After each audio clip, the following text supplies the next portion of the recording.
a very warm welcome to Monsieur Julien Hoez, who is our guest for, oh gosh, the next 6 hours, I assume. No, I mean, our guest appearances are generally about an hour, but feel free to take as long as you like. Julien, welcome to the Mriya Report. It's lovely to have you. Oh, thank you very much, Tim, and thank you, Jennie, for the very kind invitation, even if it took a bit of constitutional discussion to get us to this point. But thanks a lot. Huh? Fantastic. Thank you very much. So, Julien, it's generally best practice to mute your mic when you're not speaking, because otherwise we get feedback on the space. So if we could observe that, that would be excellent. Could you please introduce yourself for our audience? Yeah, of course. So, hi, everybody. So I have quite a mixed portfolio, but ultimately I am an expert in geopolitics from the French point of view and the European point of view. I'm an expert in EU politics, and having worked on campaigns in France and the UK since I was about 13, 14 years old, I think, helping out when I could. I'm a pretty big expert in European, on French and British politics. So thank you all for having me. Fantastic. Thank you very much. So we've got loads to discuss because there's an awful lot happening in all of those areas. So we had a few topics we would like to cover, but I guess the hottest topic today is in fact the British general election, which contains a few surprises and a few not so surprises. I think everybody has declared now. We have a stonking great majority for the Labour Party, over 400 seats. We have the Conservatives down to just over 100 seats. An interesting comeback from the Liberal Democrats with 60 odd. They have delivered their best results since the 1920s, if memory serves. We've also got an outlier, a couple of seats picked up by the the Reform Party, I say, as if that were a different thing. Now, the Reform Party, oddly, they have managed to get seats, which is very unusual for challenger parties in the Westminster system. And they also got almost 4 million votes. So they took an enormous amount away from the Conservative Party. It reminded me a bit of Lord Goldsmith's Referendum Party in the 1990s, really threatening the Tories from the right. Maybe lessons will be learned, who knows. Other news, the Sinn Féin in Northern Ireland, now the largest Westminster party from Northern Ireland, and also the Scottish Nationalist Party have taken an absolute drubbing and are now down to, 10 seats, I think. So Keir Starmer will be the next Prime Minister of the United Kingdom. We had a little discussion earlier on about what that means for particularly Britain's relationship with Europe. But I would love to get your take on this, Julien. What are your impressions now the election has officially declared? No, it's a really, really interesting election, honestly, not only for what it means for the UK, but also for what it means with the UK's relationship with the European Union, what it means for the UK's relationship with the USA, and probably more interestingly for your followers, what it also means for the level of support that the UK will be able to give to Ukraine, honestly. So, I mean, first of all, let's cover what happened. So, like you mentioned, Labour first place, Conservative second place, Reform picked up quite a few votes. They actually had more votes in total than the Lib Dems, just spread out across the country. And like you say, yeah, the Lib Dems are now the third biggest party with a big, big pro-European, pro-security platform. Labour went back to its Blairite era politics and is now running a very pro-European, very modern, progressive platform. But the most interesting thing is that the Conservatives basically drowned. I mean, let's put it this way. So, in terms of seats, the Conservatives have, I think, 1/3 of the number that Labour has, and only just under double what the Lib Dems have. And while Reform UK only had about 4 seats, sorry, the reality is actually very, very interesting when you look at the specifics here. So despite the fact that Reform UK is pretty let's say they're anti-globalist, they're anti-establishment. They have a lot of candidates, like in France with the RN who lean towards Russia. They still managed to pick up about 4,091,549 votes, which mostly came from the Conservatives, and which, if they had actually stayed with the Conservatives, which is my assumption, then the Conservatives would have actually probably had the most number of votes, if not the highest number of seats in this election. But the most important thing is, what does this actually mean?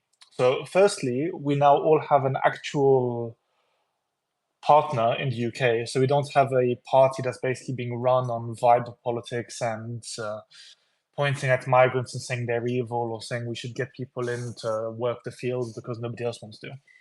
We're going to have a government that's going to be positive, keen on being a big partner for the EU, keen on being a bigger partner for NATO, and someone who's going to want to actually engage with the European work being done on topics like Ukraine, which is very important because even though you had this image that the UK was very pro-Ukraine and it was very positive in general, which it was, let's be clear, the reality is that all of the big announcements that you guys heard when it came to Ukraine, they always came from off the back of a big scandal that was crippling Boris Johnson's polling numbers or Rishi Sunak's polling numbers. And you can go back and you can see every major announcement, there was always a huge scandal a day or two before. And you're not going to have to wait for this kind of impetus for Labour to engage. Because it's also not the Labour Party of Jeremy Corbyn.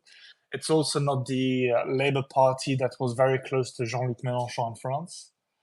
This is a Labour Party that is very much more in the centre. It's much closer to the European positions, and it's going to be a lot more active.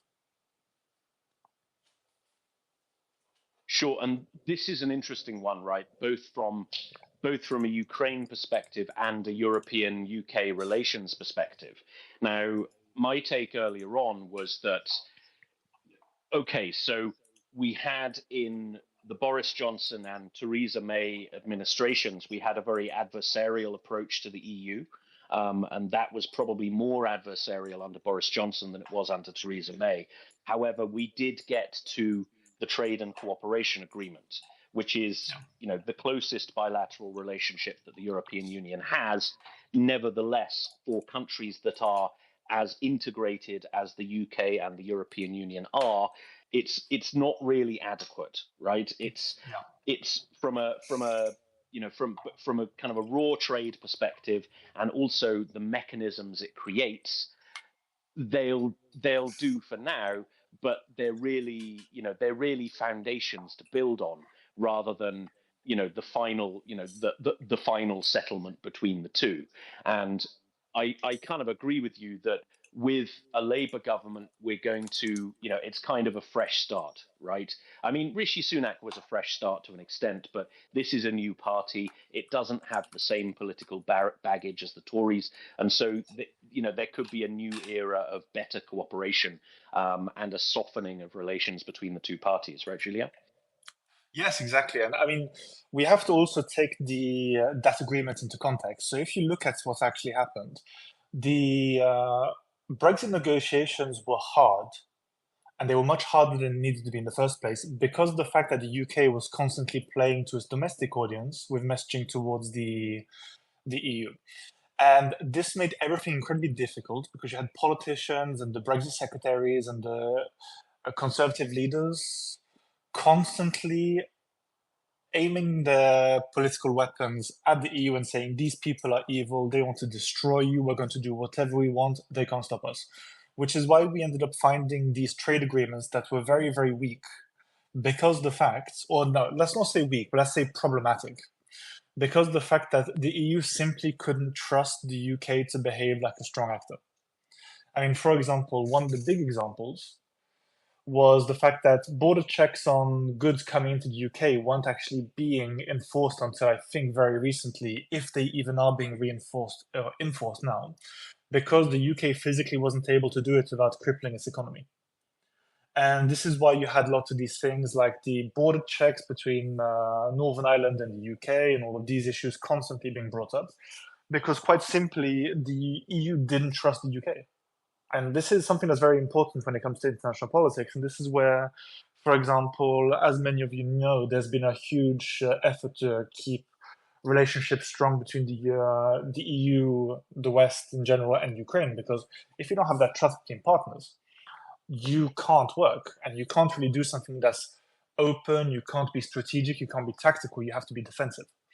And actually, just because I received a question from one of the people in this chat, just to come back to the UK topic before we get sidetracked by Ukraine, which I feel like we're going to at some point. I had a comment on a question on the Sinn Féin win in the Northern Ireland, and whether it's going to help with the full implementation of the Windsor framework, etc., etc.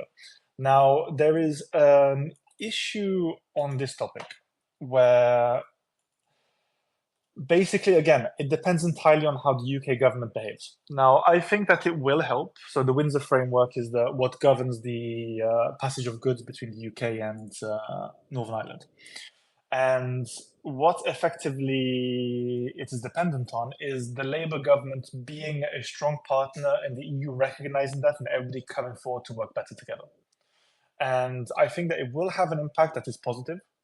And the Irish Republic, I mean, not Northern Ireland, they have a strong interest in actually making this work, because Northern Ireland doing well, especially when it's run by more Republican parties like Sinn Féin, will allow the EU and the Republic of Ireland to actually have a strong relationship with Northern Ireland, which helps Republican positions. It helps with the relationship with the UK because it makes the UK feel more included and more integrated into European structure. And in general, it's better for everybody because more trade, as everybody knows, is usually good for people. So I don't know how to Declan White. I don't know how to say your name in Gaelic, but yeah, I hope that answers your question.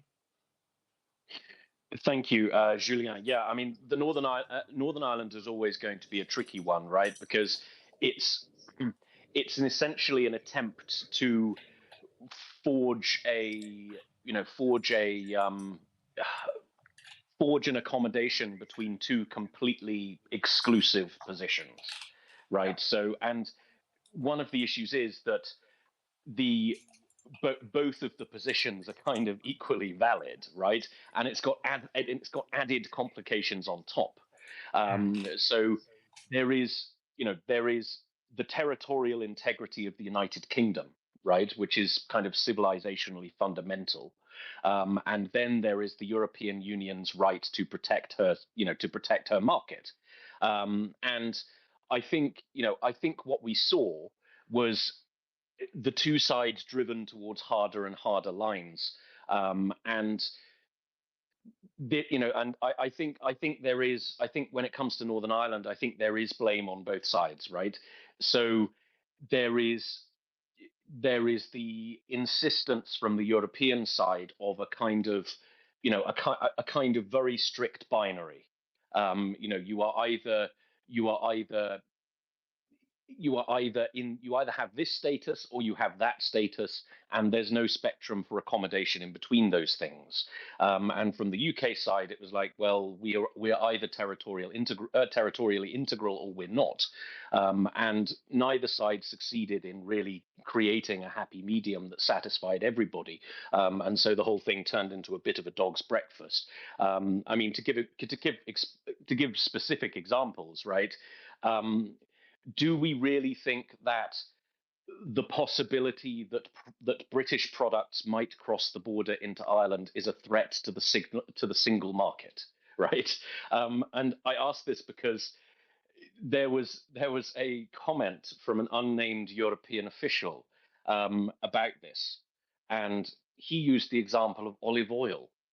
Now, I'm I'm no agronomist, but I don't think Lancashire produces very much olive oil, and so it got it all got a little bit silly, and the lines got harder and harder and harder.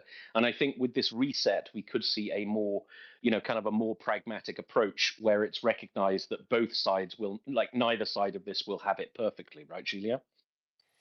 Yes, and I mean, again, we need to really keep hammering home that this is effectively a reset.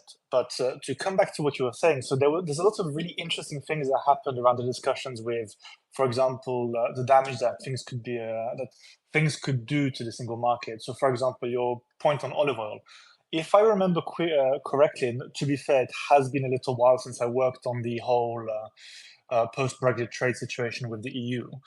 There was the big issue where effectively you had a lot of conservatives and pro-Brexit people who were saying, well, if we can't, if we're being impacted by Brexit because, and they always framed it as the EU being really mean to the UK and trying to punish them, which unfortunately, sure, there was a punishment for Brexit, but it was just a natural reaction of the trade situation and leaving the single market.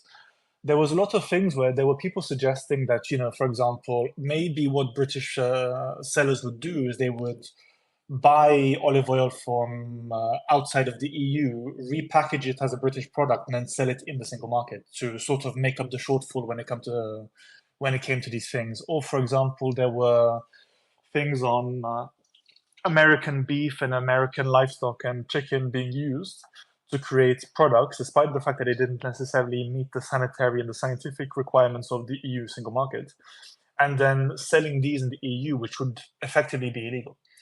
And this is why you saw the EU taking a really aggressive position on trade, because ultimately there were big fears on a severe drop in quality when it came to the products actually being sold in the EU. And this is one of the things that you don't necessarily always hear about, honestly, because firstly, trade is very complex. It's very, very complex. And then when you also then add in the topics of food sanitation, the quality of the food, etc., it gets even more bombastically crazy. And this is why, with the single market being basically the jewel in the crown of the EU, why the EU was being so tough when it came to actually dealing with the UK. And again, this is where the big reset comes through, is once you have a government that's seen as responsible, that actually takes its responsibilities correctly, that doesn't do what what the Conservatives did, which was basically try to deregulate as aggressively and as fast as possible. And I'm noting here, for example, the laws on waste being gotten rid of, where the Conservatives basically said, you know what, you can just dump them into waterways. Which is why, since 2022, there is a map that shows what beaches in the UK have the most fecal matter in the water, And Well, this is going that's to be quite... Go on. Go ahead, Tim. Go ahead.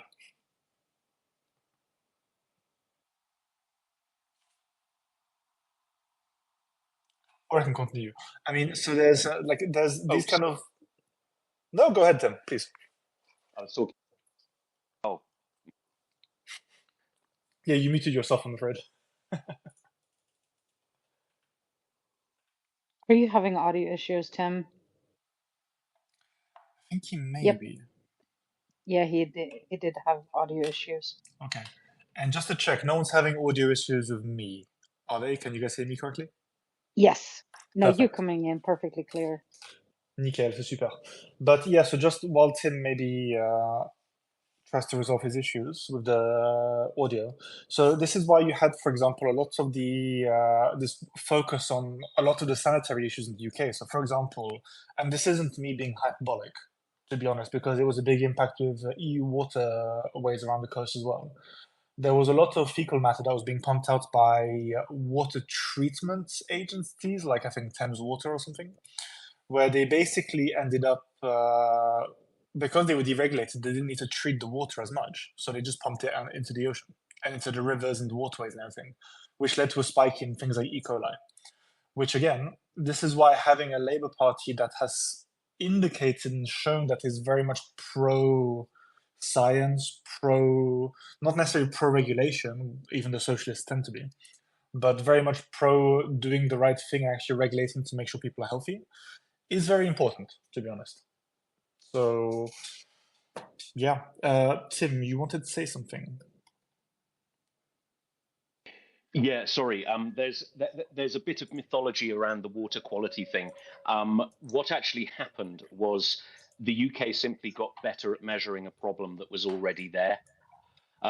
So there was the appearance of the water quality decreasing, but what actually was happening was a more effective measurement of the water quality as it stood, and that was due to the British implementation of the European water quality regulations of 2018, because we were still in the European Union in 2018. So there's kind of a bit of mythology around the deregulation, and I think this was part of the issue, right? And this was part of the reason that the European Union line hardened quite a lot vis-a-vis the UK, is because what the European Union were doing was they were interpreting rhetoric as action, right? So there was a big rhetorical tendency, a deregulating rhetorical tendency within the Conservative Party that was very, very, very loud, but didn't actually do anything. And what, how Brussels interpreted that was like immediate precautionary principle, right? If these guys are going to turn the UK into Singapore upon Thames, then, or Singapore in the North Sea, whatever you want to call it, then we have to have a precautionary approach to what they might actually do, because that might become a threat to the single market. To which the British objection, and this is absolutely, I think, a valid objection, would be, well, none of this stuff has actually happened yet. You're basically going to interrupt long-standing trade on the basis of something that hasn't even been adopted as any party's policy, let alone a legislative proposal, let alone an actual change in regulation. No, but just to come in on that point, this has actually happened. So I think the environment law was adopted at some point in the environment bill, sorry, was adopted sometime in 2021, and since then, I'm just looking at an article here in the BBC from 14th of June this year. It's saying that pretty much every English water company basically doubled the amount of raw sewage they discharge into rivers and seas around the UK in 2023 alone. Apologies. So this is something that has happened. And I know that there was the fear initially, but this is why the UK keeps getting into trouble with the EU. Well, not into trouble because they're not a kid, but this is why it became quite a big thing in this election, for example, when it came to the health and the water treatment thing. Sure. Okay. Thank you for that. I'm having coast connection issues at the moment, so I just have to go and have a look at that. Bear with me 1 second, please. No worries. Oh dear. I have no intelligent questions to ask, unfortunately. There are no dumb questions. I fully subscribe to that, huh? Actually, there are. Okay.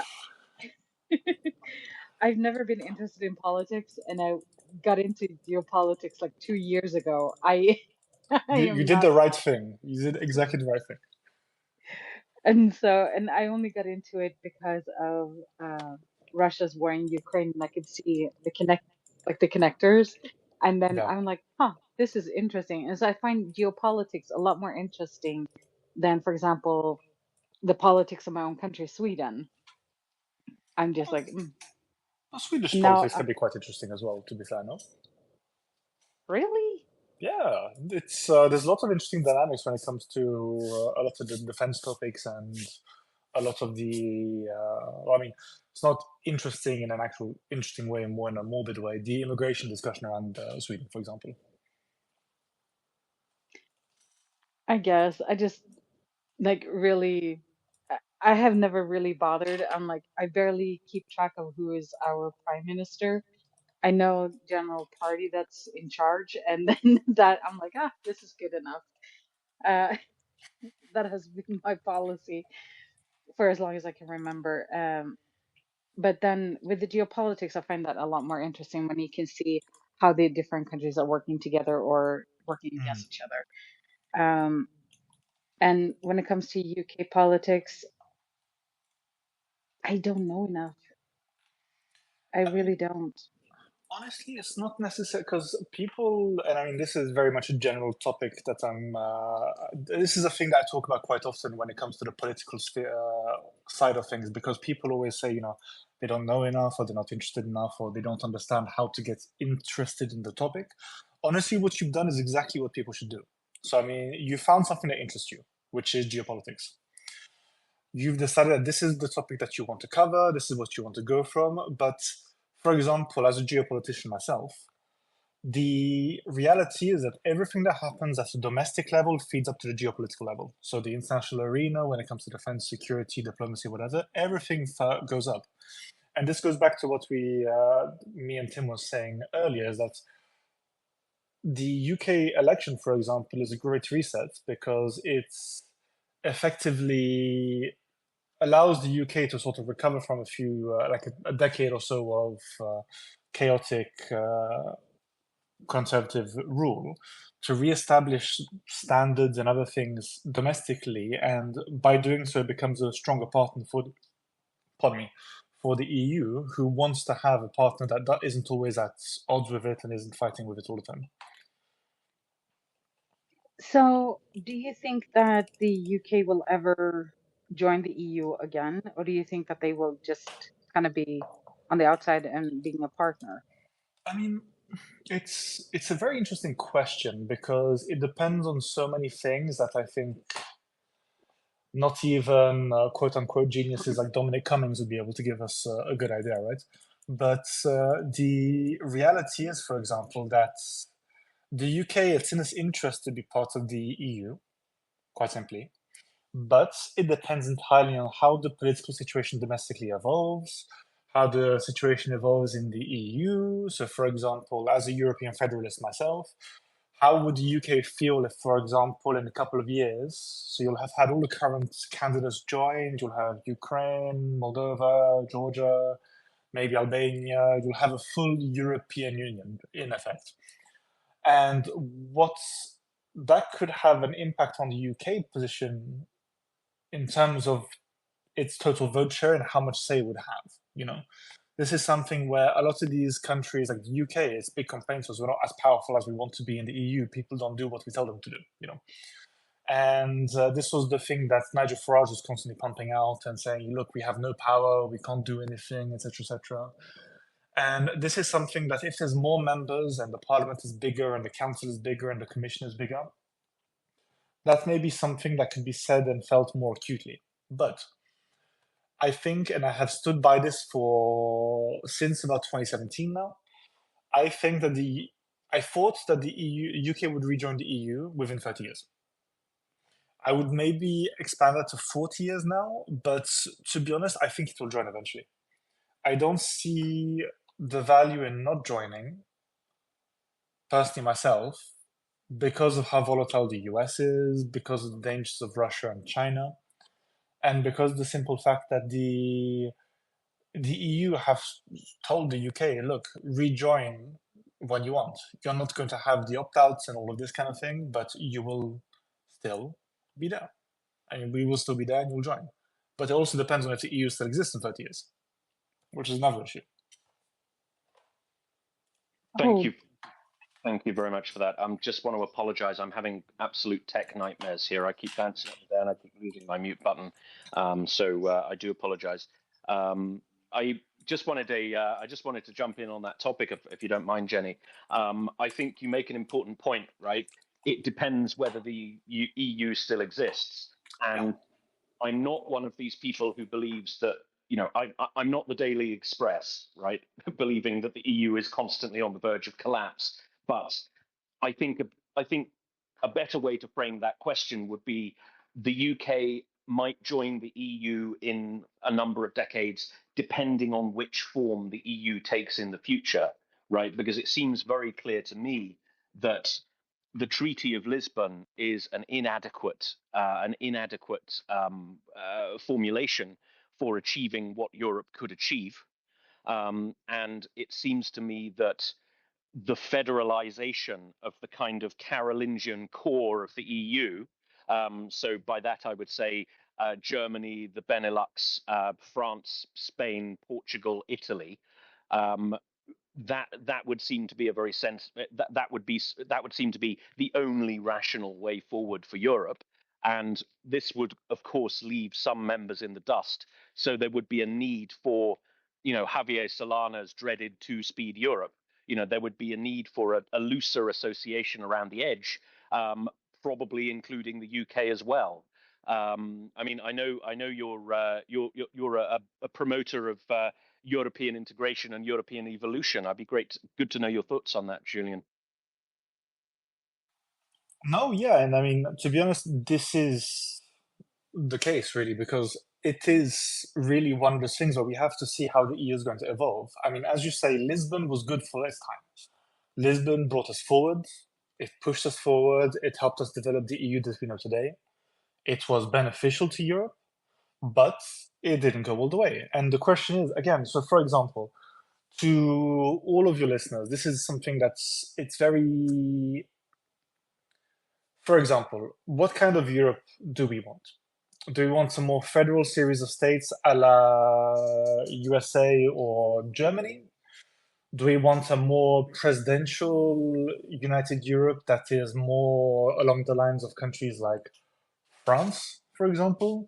Do we want a semi-parliamentary states, well, semi-parliamentary, a parliamentary European Union along the lines of the UK? I mean, where do we want to go with this? How do we want to go? Which is the first question. And this is going to impact how a lot of, like, the UK joining will happen. Then again, you have the question of, okay, say we have we end up with a European Republic, for example, where we have a parliament with probably at some stage like 1,500 MPs, or you have then a Senate underneath that, and then potentially the president of the Commission, Council, whatever, at the top. How would the UK, a country that doesn't necessarily really deal with this kind of political system, feel about joining something that looks like that? And on top of that, how would member states or another state feel about how this could look where, for example, the current member states become federal entities? And I hold the belief that the EU would not actually erase the national identities of the member states, but would actually just form them into political entities along the lines of, Alabama, New York, whatever. And then becoming subsumed in the views of some ways in this great entity. And this is something that there's a lot of questions that you need to ask yourselves, especially just as Europeans within the member states and within the EU, or as candidate states like Ukraine is, or as a potential member state in the future, or a likely member state in the future like the UK. And this is something that's quite an interesting discussion to have, and it's a discussion that we have quite often here in Brussels and in the political circles. And one way of going about this, as you said, Tim, was going around this two-speed or three-speed or four-speed Europe idea that's been floating around for a long time. And this is very interesting in itself because it's something that started popping up again under the Macron presidency. So very recently, he launched the European Political Community, which was almost intended to be the outside circle of the EU.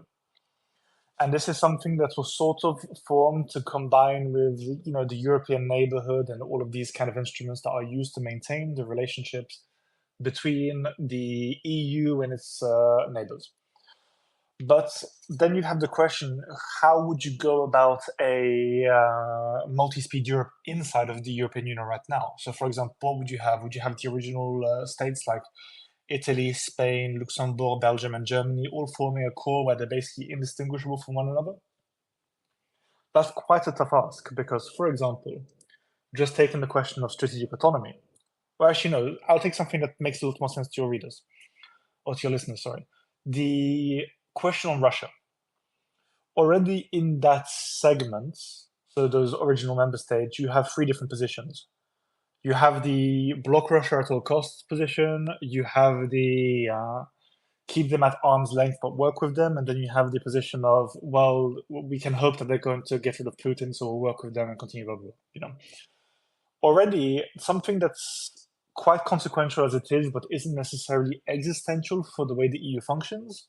You have three positions that are fairly irreconcilable because of various economic, socioeconomic, and let's say geopolitical positions. Now, take something like, let's say, the CMU. I always forget what the actual title is, but the Customs Union. Not the customs union, but it's the capital markets union, sorry. Something like this, which is used to basically centralize the ability to build a single market for capital, to put forward a proper framework for people to be able to actually, let's say, invest more effectively in a European market rather than having to choose to invest in, for example, Germany, Italy, France, Ireland, what have you. This kind of thing is a complex and very, very, very fighty topic between the member states. Because the fact that some member states simply have more ability to raise capital to be able to actually get people investing or to be able to build markets and all of this kind of thing. Which is why we have the whole government subsidies, regulations, and the blocks on giving people too many things to do, or too much power economically compared to the other member states. Because otherwise there's a fear that the single market becomes distorted. And you have a member state like France or Germany or Spain that dominates the entire market, for example. And these all play into this topic of, for example, this multi-speed Europe, because by its essence, you would find the European Union where you'd have a central bloc that would dominate everything. Whereas slightly weaker member states, such as Bulgaria or Greece or something, would actually find themselves in trouble, which is difficult. I mean, I would argue that we kind of have that already, right? Yeah, in a lot of ways, but I think it would get worse if you actually ended up going too far into the way of the development of this multi-speed Europe. But also, we then have to ask ourselves the question, is this the necessary evil? Because you know that when countries join the EU, they usually take an immediate hit because of the fact that they then have to compete on a bigger market with bigger actors who also want access to their markets. Which is why we have the phased integration system for countries like Ukraine, especially with the current situation now, so that Ukraine finds itself able to actually have effective competitive actors when it eventually joins the single market. Because the EU, while people talk about it as a globalist, capitalist hellhole that's equal only to some kind of demented cyberpunk universe, you basically have a system that's intended to protect people who are member states that are weaker.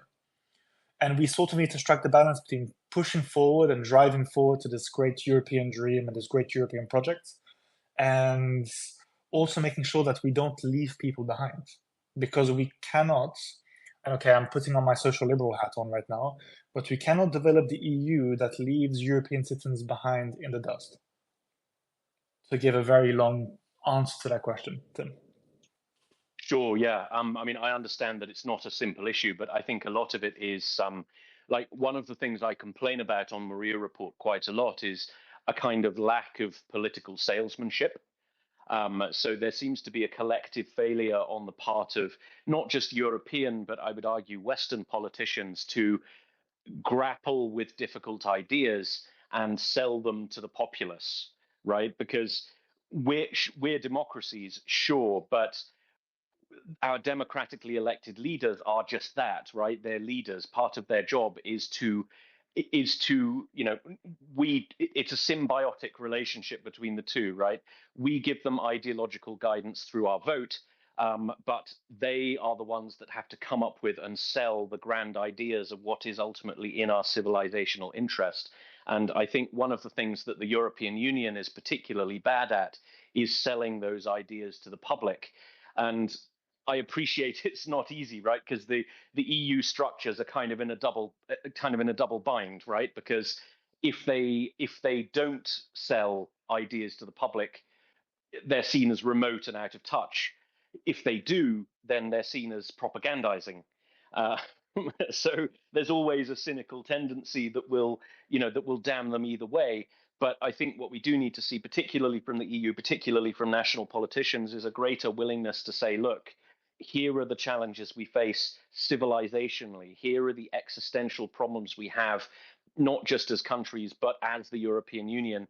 Here are the options for dealing with them. We feel that this is the best one. These are the reasons why, and kind of have that kind of degree of engagement, and above all, that degree of salesmanship towards the people, even if the idea itself is not kind of immediately popular, right, Julien? No, I fully agree. And I mean, in a second, we'll get to one of the people who have done this the most recently, which would be Emmanuel Macron, the president of France. But I mean, this is why it's so important that we have experts in the public sphere, experts on great shows like the Mriya Report, and experts across the internet who are actively making the case every single day. Because to be honest, I mean, for example, around Brexit, so I'm from a small town in the south of the UK called Croydon, just south of London. And You have my sympathies. listen, it made me a stronger man, and to be honest, I cannot complain. But it's one of these things where, for example, people there, so, I'm fully admit that the schools there aren't great. Like, I went to the worst school in the UK, quite frankly. And to be entirely honest, most of my work around Brexit was actually basically speaking to people around Croydon, speaking to people in my mum's network, the people who she helped out at the local schools when that we went to when we were kids, and this kind of thing, and helping them to understand how the EU functioned and why the EU was important, because people hadn't done that, and they don't have civic education in the UK, quite honestly. I mean, my favorite point was, I think it was some old dodgy conservative MP who basically stood up in the parliament and said, "Oh, guys, guess what?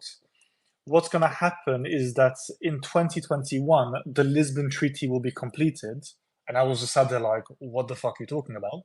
And then he says, and then all of the member states of the EU are going to have to dissolve their armies and form them into a cohesive European military force. Now, all of you are probably listening to this and going, what the hell are they smoking over there? And to be honest, nobody has a clue.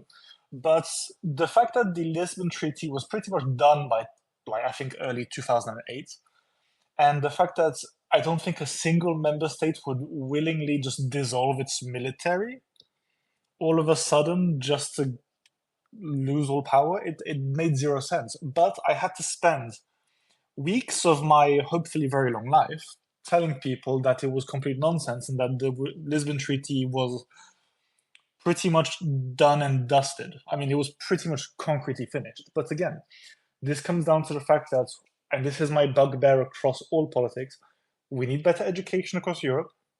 And I mean, to be honest, we need better education everywhere. But I mean, I'm European, I focus on Europe.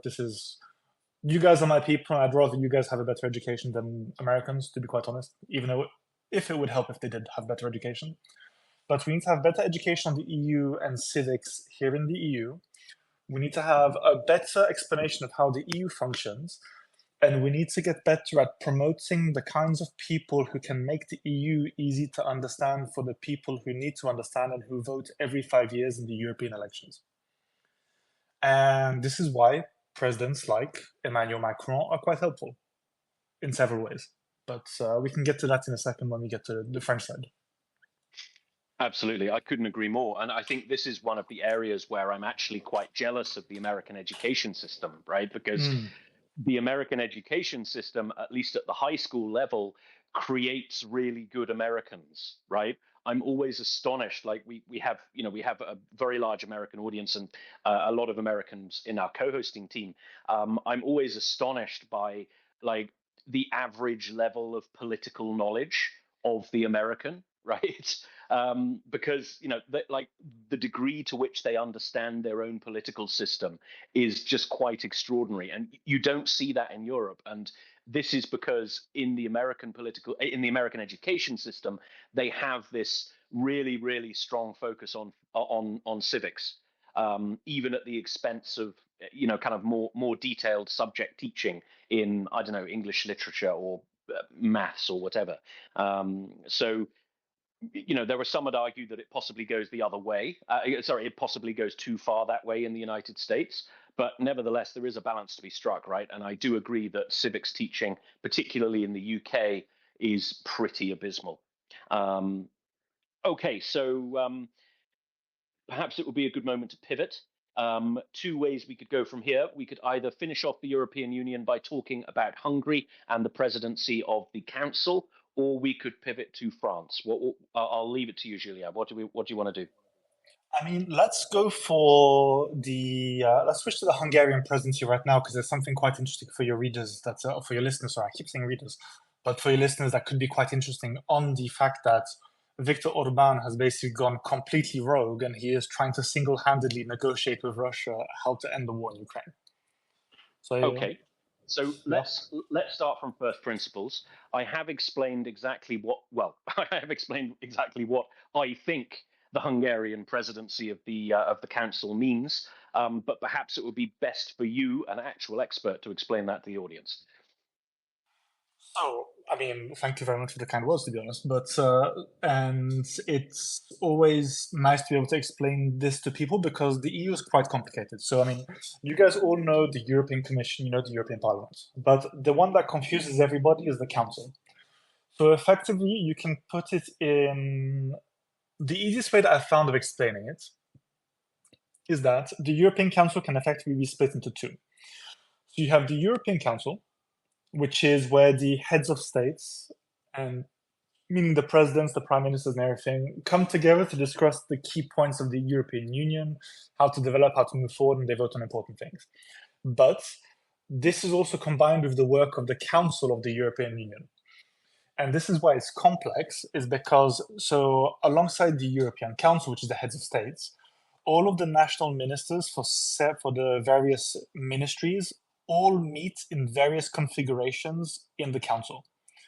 And this is where they make decisions on, for example, having a discussion on, let's say, so say there is a topic like Ukraine, they're discussing the funding for Ukraine. What the member states will do is they'll have the Foreign Affairs Council meet, discuss the points, take it back to the member states, and then work with the member states configurations and the permanent representations to the EU to construct a position that could then be voted on at the European Council.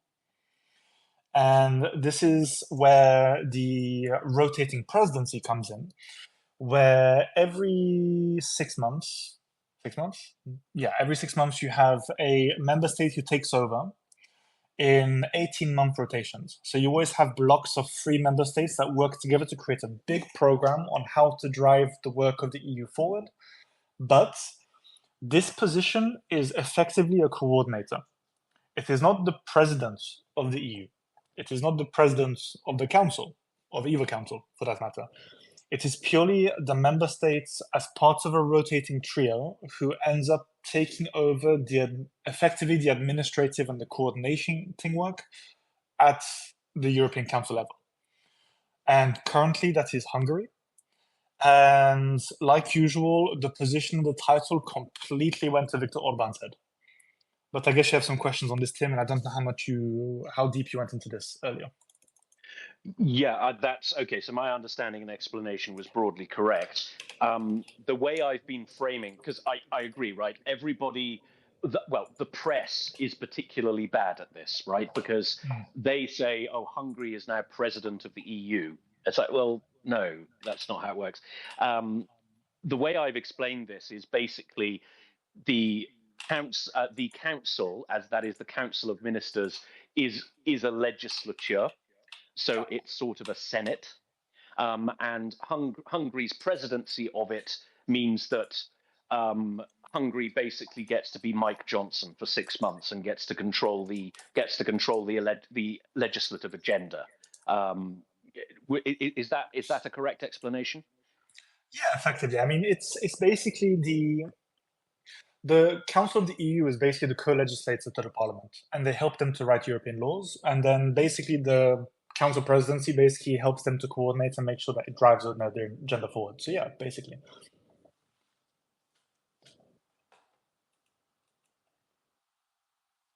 Okay, fantastic. So the Hungarian presidency of the council. Let's talk about that. I understand that the president, the country that's presiding, generally has a theme for their 6 months. They have a published list of priorities. Hungary's is, what was it? Make Europe Great Again, Yeah, which mega. is mega, which is well, that's an interesting one. So I've heard various complaints from our friends in Brussels about the way they see this progressing. What's the expert scoop? What do we anticipate happening for the next 6 months? So it's to put it. So yeah, 6 months, and to put what we're expecting into context. It's been 5 days, and we've already had, I think, two diplomatic incidences, where you now have Viktor Orban, who's gone rogue, and he's trying to single-handedly negotiate a ceasefire between Ukraine and Russia with literally no authority whatsoever. And pretty much the entire European ecosystem is reminding him that this is the case. And on top of that, you also have the fact that he's apparently, from what I have heard very recently, he's apparently already made some overtures to Donald Trump to invite him to a future European Council meeting without him being elected or without anything happening. So you can already see that this is going to be a very interesting, fighty kind of presidency. But ultimately, because of the fact that it is guided by very strict regulations and because there are three countries in the trio, what is effectively happening is that Hungary is going to be limited, and like usual, Viktor Orban is going to make a lot of noise. But I think the biggest thing that he could have stopped was potentially the confirmation of the candidacies of future member states, and he failed to do that. So what we're going to have is we're likely going to have 6 months of the Hungarian presidency basically making a lot of noise through Viktor Orban trying to make friends with his friend Vladimir Putin and prove his worth, but also finalizing a lot of the work that wasn't finished by the previous and the predecessing Belgian presidency, which had, quite frankly, an amazing 6 months where they got through a lot of work. But to put it into context, they have 7 thematic areas for this presidency, which is enhancing EU competitiveness, reinforcing defense policy, rendering enlargement policy more consistent, stemming legal migration, shaping the future of cohesion policy, which is probably just exactly what you've got coming to mind, promoting a farmer-oriented EU agricultural policy because the right likes working with farmers, and addressing demographic challenges. And this is something that is quite interesting because ultimately, if people wanted to stop pretty much every single thing that Hungary wanted to do on these points, they could. The parliament could spend the whole time dragging their feet. The commission could do the same. The council could basically just trip or Hungary up all the time. They won't because it's not constructive, but they could. And Hungary has been made slightly weaker in what they could have potentially done that could have been disruptive, purely because of the fact that in Brussels right now, it is a formation period this month for the parliament, so everybody's trying to figure out what's happening. The commission is being formed until sometime in November, October, which is maybe even December, which is going to put a halt to a lot of the work that could be done. And on top of that, most of Brussels goes on holiday between July and September and October. What am I talking about? July and August. Which means that the work that Hungary could do is severely limited purely based on the fact that there's not actually much going on right now. And the legislative work is going to pick back up again in September. So really, rather than the 6-month presidency, you're going to have a Hungarian presidency that's about, realistically, about 4 months of actual work, as opposed to being 6 months of carnage, which limits a lot of the damage that could be done, quite honestly. But it's still going to be quite tough. And it's still going to be also reliant on a lot of what happens with, for example, the upcoming parliament, what's still on the table from the last mandate, and a lot of these things. So ultimately, the press is doing a relatively good job of actually holding Hungary's feet to the fire and making sure that people understand how ridiculous the behavior is. But the damage is going to be, if there is any, quite short-lived and very reduced, purely because the fact that ultimately the Hungarian presidency doesn't have a lot of power and doesn't have a lot of allies and is limited by the legislative procedure right now, ultimately. Fair enough. So one of the things that was concerned about our listeners, right, is we all know who Viktor Orban is. He's a man we all know and hate. The impact this could have on the European Union's ability to support Ukraine is pretty minimal to non-existent, right? Ultimately, I mean, there was an attempt that was blocked a few months back when it came to sanctions, and I believe there was another impact that was blocked when it came to providing financial support to Ukraine. But if I remember correctly, the member states basically just went around Hungary and did it outside of the council as quote-unquote independent member states, just doing it together as if they were the council anyway. And a lot of what's happened now is that Hungary is also having to try to show that they're responsible. And to be honest, I could see Hungary having quite a lot of trouble blocking anything right now because it would just make them look a bit irresponsible. Well, no, it would make them look incredibly irresponsible, and they're trying to be taken a bit seriously, even if they have, quite frankly, stupid catchphrases like "Make Europe great again" or whatever, which people would be happy to know comes almost exclusively from his friendship with Donald Trump. Like he basically stole that from Trump shamelessly. Like he still steals European funding, and yeah. The whole thing is ridiculous, quite honestly. But ultimately, the impact will be quite minimal, I think, and I think you will see support for Ukraine continuing regardless of what Viktor Orban wants for his best friend, Vladimir Putin. And that's the key, right? Is that, we like, we like to see Orban as a kind of Putinite creature, but ultimately he does wear a couple more hats than that, right? He also governs Hungary and has a set of priorities in that regard. And as president of the council, he will have European stuff that he actually wants to get done. So he can't, it can't be just all take. He can't just frustrate the politics of Europe, even to the extent that it is within his power to do so, because then he'll simply lose the cooperation of the other 26 and he won't get anything he actually wants out of his presidency, right? Yeah, and let's also remember, and I saw that David Bailey has a question, so maybe we go to him after I answer this part. But there's an important factor to understand is that Hungary is out of allies within the EU now. I mean, previously with the whole Article 7 shenanigans that dragged on forever, they were protected by the fact that you had to have pretty much every member state of the European Council vote in favor of Article 7 sanctions towards a member state that was acting out of pocket.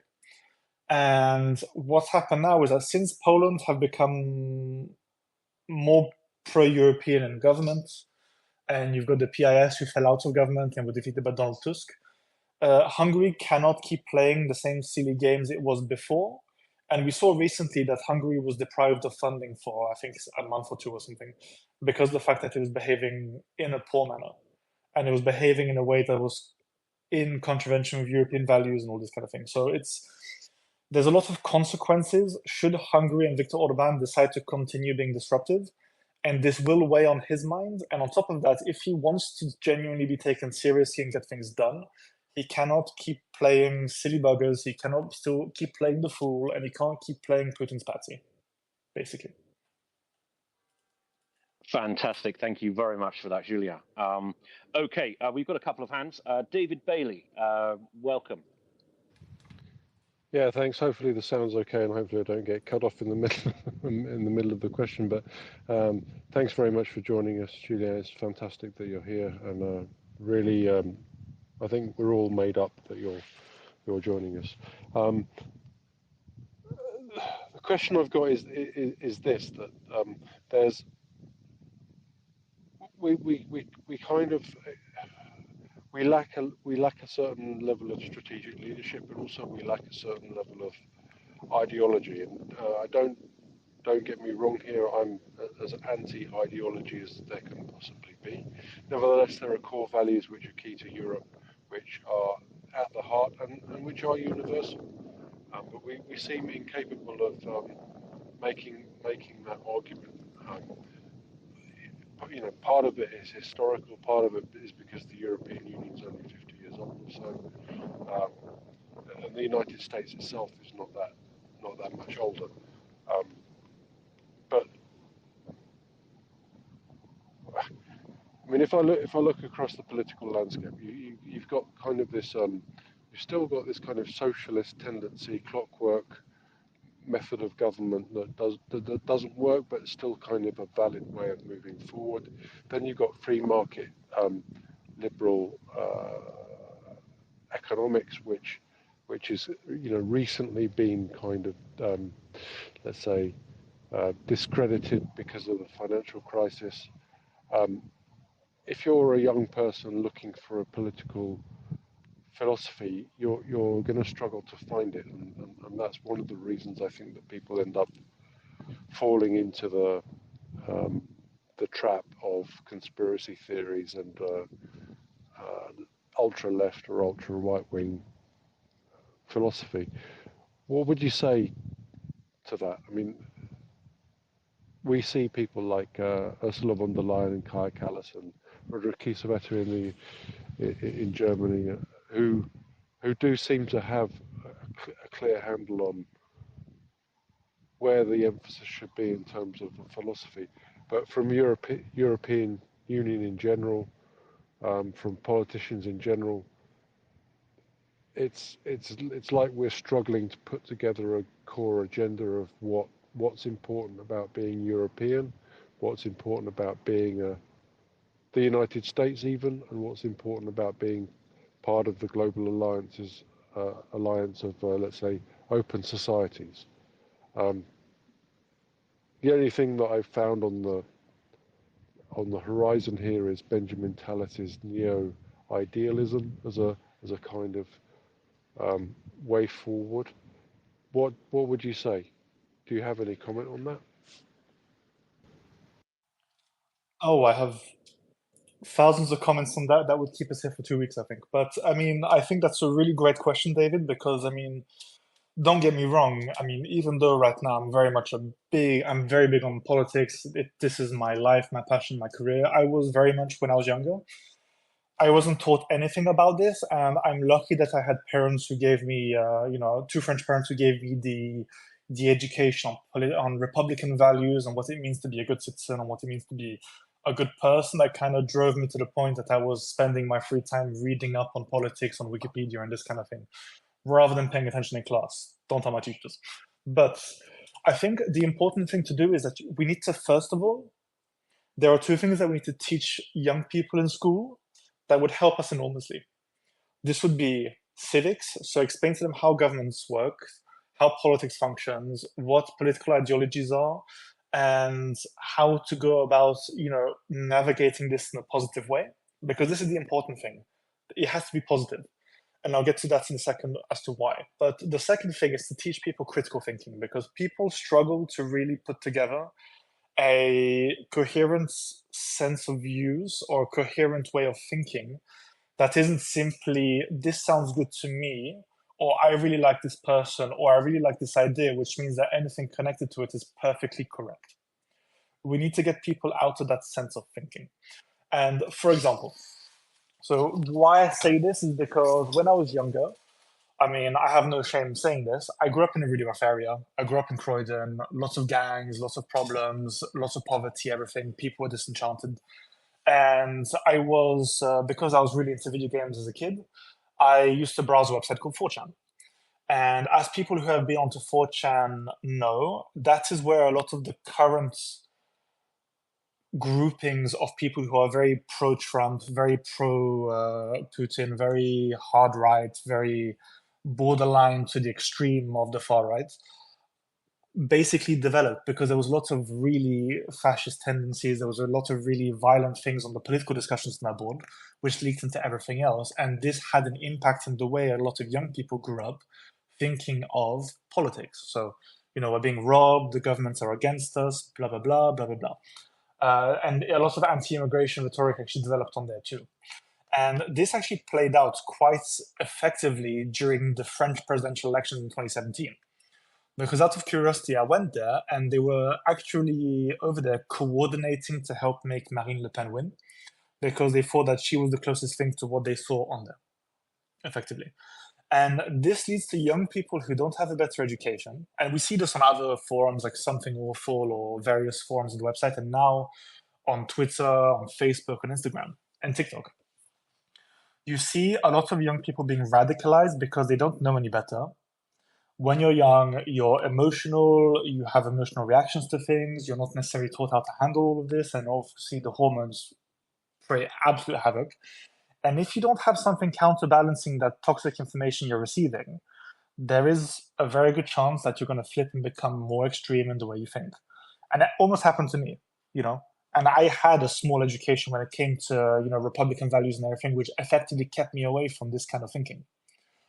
But this is really one of the key battles, I think, for the next, let's say, 30 or 40 years. We need to spend several decades making sure that education is as robust and effective and is the core pillar of our societies. Because this is effectively what gets us out of the current bind where you have a lot of, for example, the Brexiteer lunatics like Nadine Dorries, who should not be anywhere near politics, in power in the UK. This is where you end up with people like Donald Trump, and this is where you end up with a lot of people like Marine Le Pen or Jordan Bardella coming through because they basically ran very good social media campaigns, and otherwise they're quite empty. I think David had a follow-up question, Tim? Yep, thank you for that, Julien. I'll go back to David, and then we'll go to Bulgaria. Yeah, just very quickly, totally agree. My concern here is that education takes generations to work. I think maybe I'm dooming here a little bit, but we're a little bit close to the edge here, and there are things that I think need to happen much faster than educating the next generation. Although that's obviously a key part and a core part of what needs to be done. Anyway, thank you. No, you're very welcome, and I agree. But I don't think it's positive it's very clearly not positive to be more doomy because, to be honest, it's understandable, but it almost limits how you view how you can go about things. For me, I think that the most important thing is to keep trying to be as positive as you can, is to keep trying to be as impactful as you can, to keep engaged. And if you think there is a gap in education, then what you can do is you can share things like the Mriya Report or my own publication, the French Dispatch, or whoever else is doing things when it comes to educating people on politics and what's happening, and just keep sharing these things and keep pushing them and keep driving them forward, because this is really how we actually go forward and keep influencing people. Because what we're losing out on right now as a society, whether you're from the right or the left or whatever, is that we're not effective enough in driving forward people who are trying to educate people or help people to understand the world. And this is something that the extremes and the far right are doing very well. This has basically been the entirety of Jordan Bardella's campaign in France, for example, which I'm guessing I'm going to switch to next, Tim. And this is something that is problematic. And we need to work on this, and we need to keep pushing this as a society, and we need to keep fighting for this in general.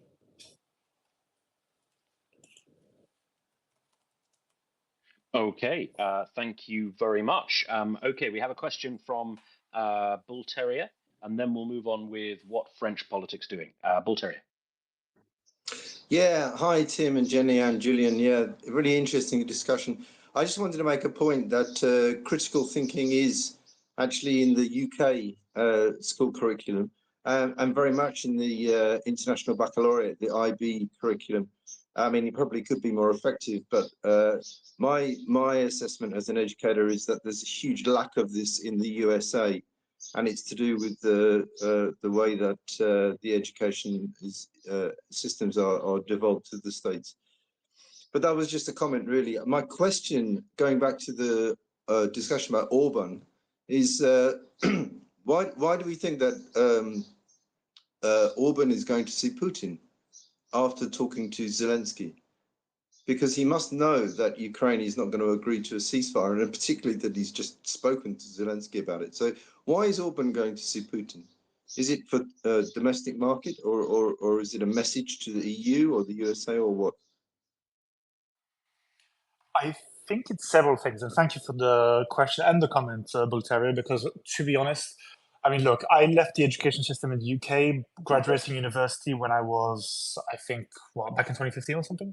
So to be honest, it may have been added since, and I hope it has been. If it has been, then I hope it works well, quite honestly. But when it comes to the Putin situation, the simple answer to that is that probably all of the above. He wants to show off how powerful he is at the European level. He wants to show off that he's a big influencer within his domestic markets. He wants to show off that that he's still part of this sort of authoritarian axis within the global geopolitical arena, because that also makes him look like a better ally to people like Donald Trump, who is looking likely to win the next elections, and also helps him to maintain his relationship with people like Vladimir Putin and Xi Jinping. Because ultimately, Orban's presidency or his prime ministership in Hungary has been about building an alternative way of doing things in Europe and basically taking the fight to the liberal aspects of the European Union's political sphere. And so doing a lot of this basically allows him to keep his position up. And we saw recently that even though it failed, he came quite close to forming another group in the European Parliament that would have been basically controlled by himself. And while it's failed, he's now looking to basically recreate the Identity and Democracy group into something that he's now calling the Patriots, which, as you can imagine, is going to have a very un-European aspect around it, and that's going to be mostly focused around the Europe of nations concept that people like Vladimir Putin, Xi Jinping, and Marine Le Pen like, because it means a weaker European Union and weaker regulations at the member state level. So I hope that answers your question. Yeah, thank you. Yeah, I think I agree with you actually. Just one quick follow-up question. The Slovakian government seems to be making a lot of pro-Russian statements, but on the other side, they're still supporting Ukraine and sending money, and that's really interesting to me. I don't know what you have to say about that. So that is a very interesting question. This is one of those things that is very... Slovakia is a very interesting country purely because of the fact that they are very close to Russia. And I think a lot of this is mostly down to Robert Fico and his own personal political positions. But I think if I'm not wrong, what actually flipped recently was that when there was the assassination attempt on him, pardon me, it was actually done by pro-Russian militias within Slovakia. And it seems that he has, and I mean, okay, if there's new information on this, I may not have the most up-to-date information, but the attack was apparently done by a pro-Russian militia member. And that may have actually flipped the position in Slovakia, because I think since then they have made a few more pro-Ukrainian positions. And to be honest, a lot of it may also be down to the fact that they don't feel as safe when it comes to their position within the EU. And they've realized that there can be a lot more, let's say, aggressive actions against Slovakia because of the fact that they don't really help, or they're not really operating as a good ally to the rest of the member states. But I mean, to be honest, it's a member state I don't focus on entirely that much. And it's something that I would probably need to do a lot more in-depth reading to understand the dynamics and the ideologies behind it, honestly. Fantastic. Thank you very much to you both. Okay, so Julien, let us pivot to France then. I won't pretend to understand the two-round election thing, so why don't you take us through it? Okay, so guys, as you can imagine, this is probably my favorite topic at the moment because, But effectively what happens in French politics is that we operate a two-round system where you have a first-round vote where as many candidates as you want can just be there. They can all run, they can all engage in the political process, and we do love us some democracy in France. And after that point, normally the people running for office who reach a certain threshold, and I want to say it's something around 30%, but I can't quite remember, quite honestly, off the top of my head, but they go through to a second round runoff vote, where the electorate in every circumscription or at the, let's say, the presidential elections, they can then vote for the preferred candidate. Now, this gets very interesting in politics, in France at least, because what happens then is what's happening now. You have what we call the cordon sanitaire or the Front Républicain, where everybody says, look, we don't want the far right to come into power. We don't want the descendants of Vichy France to come into power. We don't want Le Pen to come into power because this forms an existential danger to the French Republic. And so what ends up happening is that you end up having a lot more tactical voting, which right now, I think we had something around 230 candidates stand down and call to support another person running in the second round election because it would prevent the RN from coming first in an election. Now, a lot of people would say that it's undemocratic. Those people, more often than not, just want the RN to win. But in reality, it's really a case of how strongly the French feel about this party. So again, you have to think of the dynamics that leads people voting for the RN. It's a lot of the same things that we see in the far right: anti-establishment, pro-Russian sentiment, disillusionment, some conspiratorial thinking, what have you. But what's happening now is we're in a situation where in 3 or 4 days, I want to say 3 days, no, in 2 days, we may have the first majority of the far right in France, which comes with a whole host of problems in general. But the Front Républicain seems to be working. So. Okay, so the next round is on Sunday, I understand? Yes. And what are we expecting? So, quite honestly, I'm telling everybody, expect the unexpected, which is the least sexy thing you can say to a television presenter trying to ask you questions, but I'm not out here trying to be sexy, I'm out here trying to look smart, which I'm probably failing at the same time too. But what we're looking at is the polls are varied across the board. I mean, we're seeing polling that shows just about everything at this stage.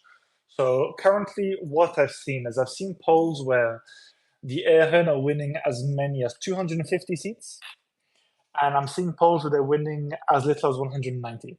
Now, there's 2 things to bear in mind when we're looking at polls. Firstly, the majority in the French parliament needs to be held by, I believe, 281 seats in the Assemblée Nationale. And if they fall short of that, but they're still the biggest party of the parliament, then, 289 seats. But if they are still the largest party, even if they don't have an absolute majority, then they have a relative majority and they have to start negotiating with various people. This becomes difficult for the RN, purely because very few people actually want to work with them. Some of you following me on Twitter may have seen the absolutely insane situation where the president of the Les Républicains, so the center-right party or the hard-right party, basically unilaterally decided that he was going to ally with his friends in the Marine Le Pen's party. And when people said, no, we're not going to do that, are you out of your mind? He kicked everybody out of the headquarters of the party and locked himself in the office for 2 days. And then you had several legal challenges to kick him out, which all went in very weird directions. You had a legal case where Les Républicains had 3 lawyers all fighting each other, and the prosecutor was absolutely baffled and just told everybody to get the fuck out of the courtroom because what are you people doing? And now we have a situation where the party is split in half because part of them have actually gone to the RN and another bunch have basically stayed with Les Républicains. But ultimately, the most positive poll that I've seen so far, and this is something that you need to bear with a bucket of salt, is that the RN will not have a majority. And they will be in a minority if everybody else gets their shit together. Now, the most positive poll that I've seen is that the RN could win between 190 to 220 seats. You could have the Nouveau Front Populaire, which is the whole wing of the left uniting to beat the far right, which could have between 159 and 183 seats. Sorry.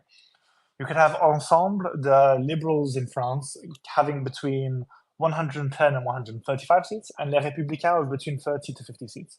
Then you have various configurations across the board. But this is important because you're going to start seeing more and more that people are, like me, are sharing lots of polls saying, look, there's all these various configurations, there's all these things. And ultimately, we're going to have two potential outcomes. One, the RN is the largest party, and they have an absolute majority, and they have control of the parliament, and they have control of the French government, and they basically take over for a couple of years. Secondly, they are the biggest party, but they don't have a majority, and then you're going to see absolute carnage in the Assemblée Nationale, where we may not even have a government, we may not have a prime minister, we may have the left, the center, and the far right all shooting each other, which will be a sight to see, and we may find ourselves having yet another election in about a year. Because there's a fun thing. Even if we can't have a government in France, even if we don't have a prime minister, despite the fact that the president doesn't have the powers of the prime minister's office in France, what would end up happening is you would basically have no government for a year, and the constitution only allows for a follow-up election after exactly 1 year after the last election. So the next election would be able to be had, at least the first round, I believe, on the 7th of July. Actually, let me check, because it would be on the 13th of July in 2025. So we would then have 1 year and 4 days of people trying to figure out what the hell is going on, stumbling around. Probably Jean-Luc Mélenchon trying to scream at some poor person in his party. You may have the Nouveau Front Populaire splitting in various configurations.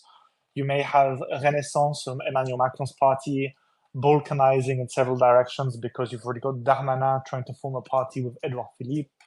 You may have the Rassemblement National splitting up into several groups as well, because some people are too extreme for others and some people aren't extreme enough for others. You're going to see Les Républicains having a great time not being the focus of anybody's hatred or problematic thoughts for a couple of months. Ultimately, what I'm telling people to expect is a whole hell of carnage and a lot of messy politics. But I mean, maybe people have more specific questions on this, because it is French politics is complex and it's something that we need to work at to understand, which is why we're all here, to be honest.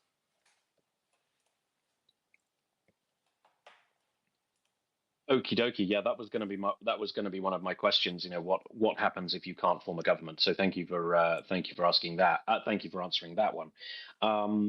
Okay, so conceivable impacts for Ukraine here in various scenarios. What are your thoughts, Julien? So this is where it gets interesting. So okay, again, we have two situations. But one is the RN takes power, and first of all, I'll explain the répartition de pouvoir in France. So effectively, foreign affairs and security is usually the purview of the president, whereas the domestic politics falls into the hands of the government. So what we've already heard now is Marine Le Pen has straight up said she will not allow soldiers from France to be in Ukraine, and she's already very clearly a pro-Russian candidate, 100%. And because Jordan Bardella, the potential prime minister if she wins the election, is basically her puppet, he is going to do this, I think. But he has to have a majority, and there is going to be a whole lot of litigation and legal actions between the Élysée and the Assemblée Nationale in that sense. However, if the Assemblée Nationale is all broken up and no one really knows what's going on, we don't have a government, we don't have a parliament, blah, blah, we'll have a parliament, but we won't have a prime minister, sorry, then it's going to get very interesting because you have to look at the way the parties break down. So, for example, the Nouveau Front Populaire, you may find that not necessarily anti-Ukraine or pro-Putin, but just about La France Insoumise, will potentially be in the majority, they may be in the minority. And every other party in that coalition is pro-Ukraine, is pro-NATO, etc. In this situation where we don't have a government, or we have some kind of loose coalition of whatever, and LFI and the RN are kept out of power, then we'll see support for Ukraine continuing. You'll see continued support from Macron's position that we should, at some point, get ready to have soldiers in Ukraine ourselves. And you're going to have a lot of this kind of situation here where you're going to see a lot of back and forth and people making things work. Of course, what may end up happening is you may see, even if the RN comes into power, you may see the European Union and the various bodies basically negotiating with the French government to get them to actually provide support to Ukraine by bribing them on certain things. Like, for example, the RN wants to stop funding the European Union. That's it.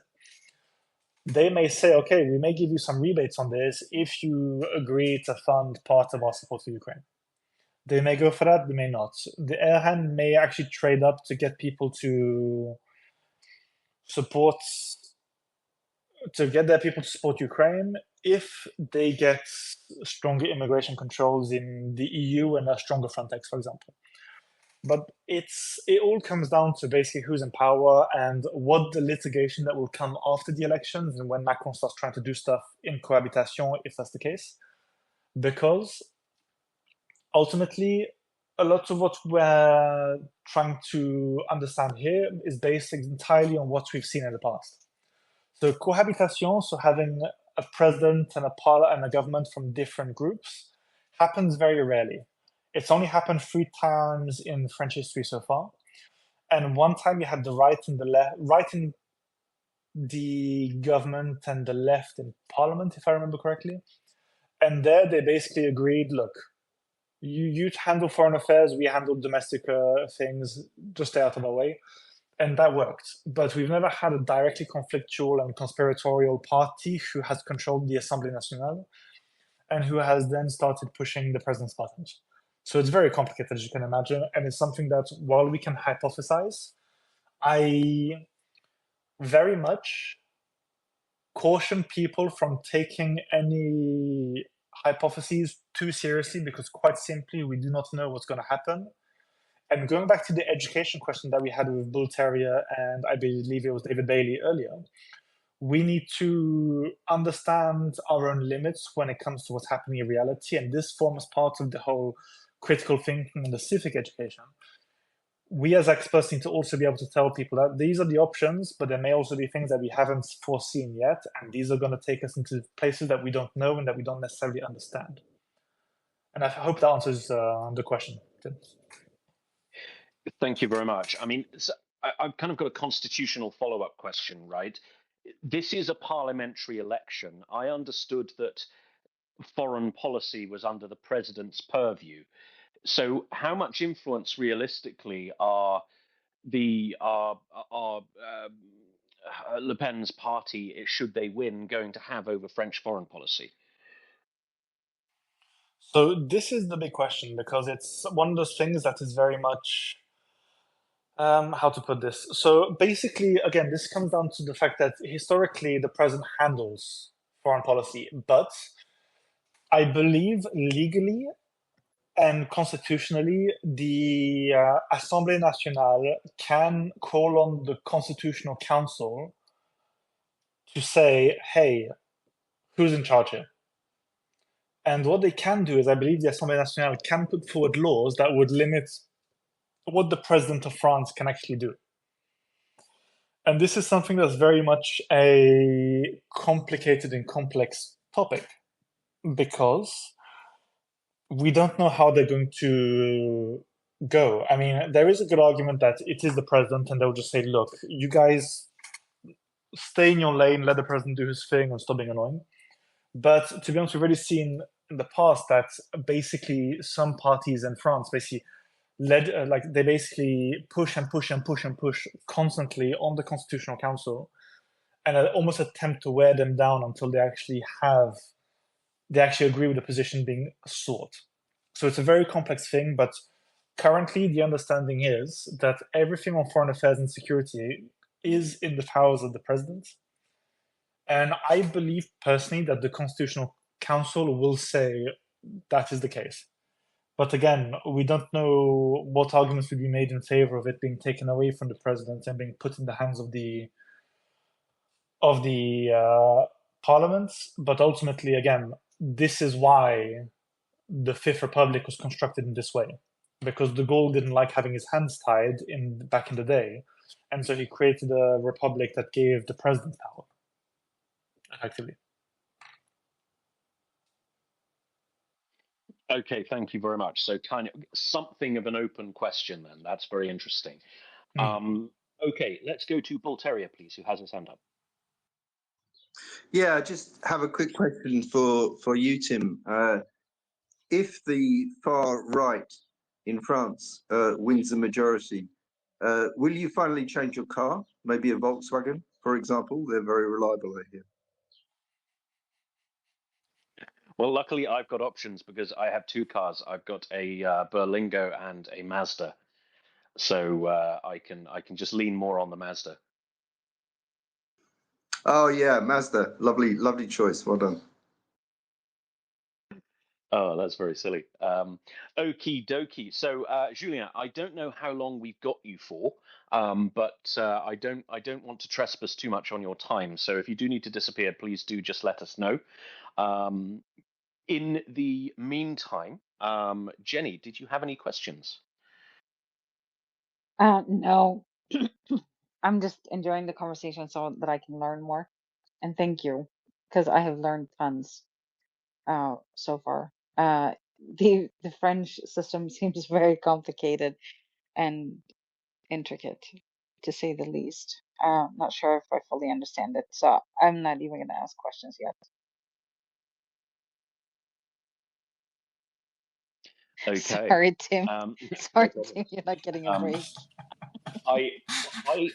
I have a question. I mean, we've talked a lot about the European Union, and we've talked a lot about France. I mean, was one of Daniel Hannan's old adages that no party is ever Eurosceptic when it's actually in office. How worried are we about Marine Le Pen's lot vis-a-vis the European Union? Simply because it's kind of,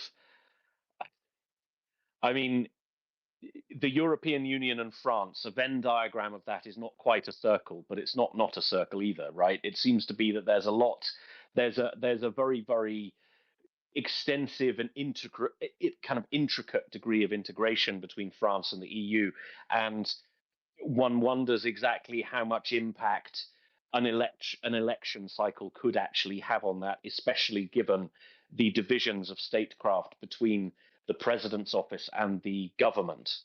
So what's the European impact of a Le Pen victory going to be? Is she all she's cracked up to be when it comes to, going to war with Brussels?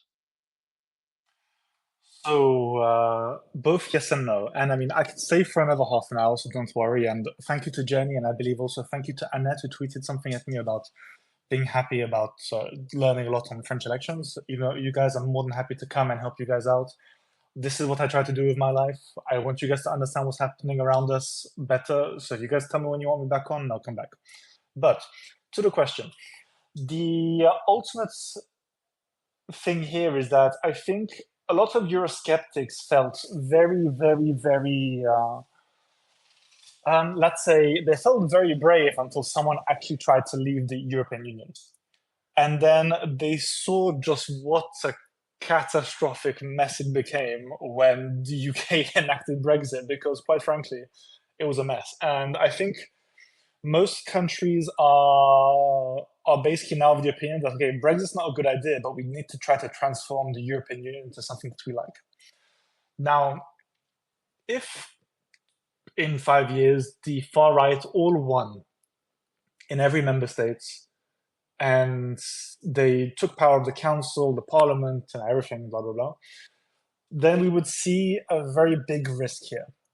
When it comes to one or two member states who lean far right and maybe lean a bit more Eurosceptic, then I think the worst you can expect is probably gridlock and some very, very difficult negotiations, because ultimately you need a majority at the European level to do any major changes.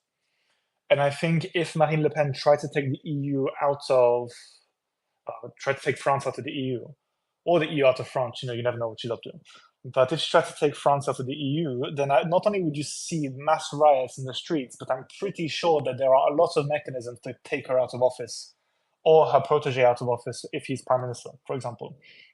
But what you can expect is a lot of conflictual fighting, a lot of butting of heads. And to be honest, I mean, let's put this into context. I think you can see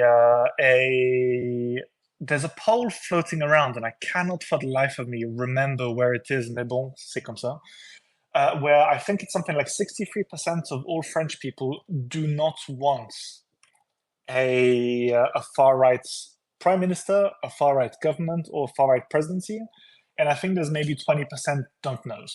So to be honest, a lot of people are scared about a future president, Marine Le Pen. I think that that's a bit overblown because the majority of people still don't want that, to be honest. And they're going to do well in the Assemblée Nationale. But I mean, we've already seen during this election, a lot of people voting for Marine Le Pen's party, they haven't read the programs. They haven't heard the news about, for example, some of Le Pen's candidates. One is someone who's under guardianship, who's apparently legally insane, and yet is going to be an MP. You've got another person who was in prison recently. Another one's a drug dealer. Another one's a really aggressive racist who said, "I'm not racist. One of my best friends is Spanish," which is the funniest thing I've ever heard in a French election. And you've got all of these random people. And to be honest, I don't think a lot of French citizens quite understand just how bombastically insane some of the ARN can be, because all they see is Marine Le Pen. All they see in these elections and in the ARN and in media things are people like Florian Philippot, Marine Le Pen, and Jordan Bardella. And the more you look into these parties, the more crazy they look and just unfit to govern they are. I mean, for example, look at what's happened. So Boris Johnson, sure, you had the Boris bounce in the 2019 general election in the UK, for example. But in the 4 years since then, or 5 years since then, you've basically seen all the crazies from the Conservatives who became MPs completely lose their shit. And you saw the impact of that. Like the Conservatives, for the first time in forever, their credibility or competence score in polling crashed through the floor.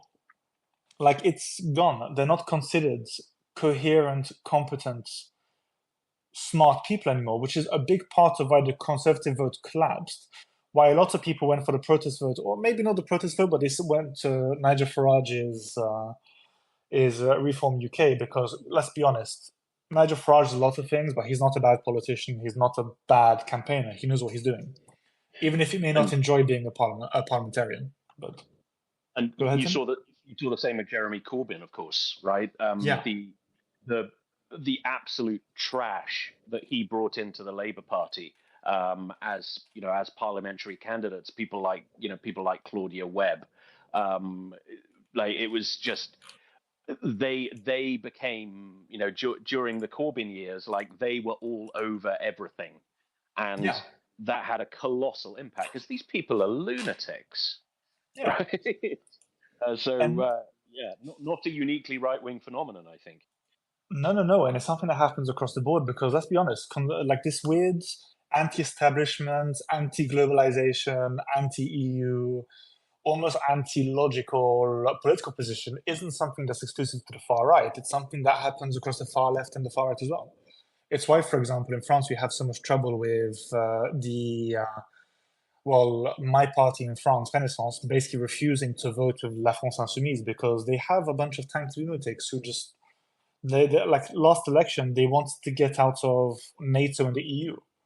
It's absolutely insanity, and it's something that you just see everywhere. But yeah, so basically what happens is you're going to have a lot of these fights between everybody. You're going to have a lot of these chaotic scenarios happening.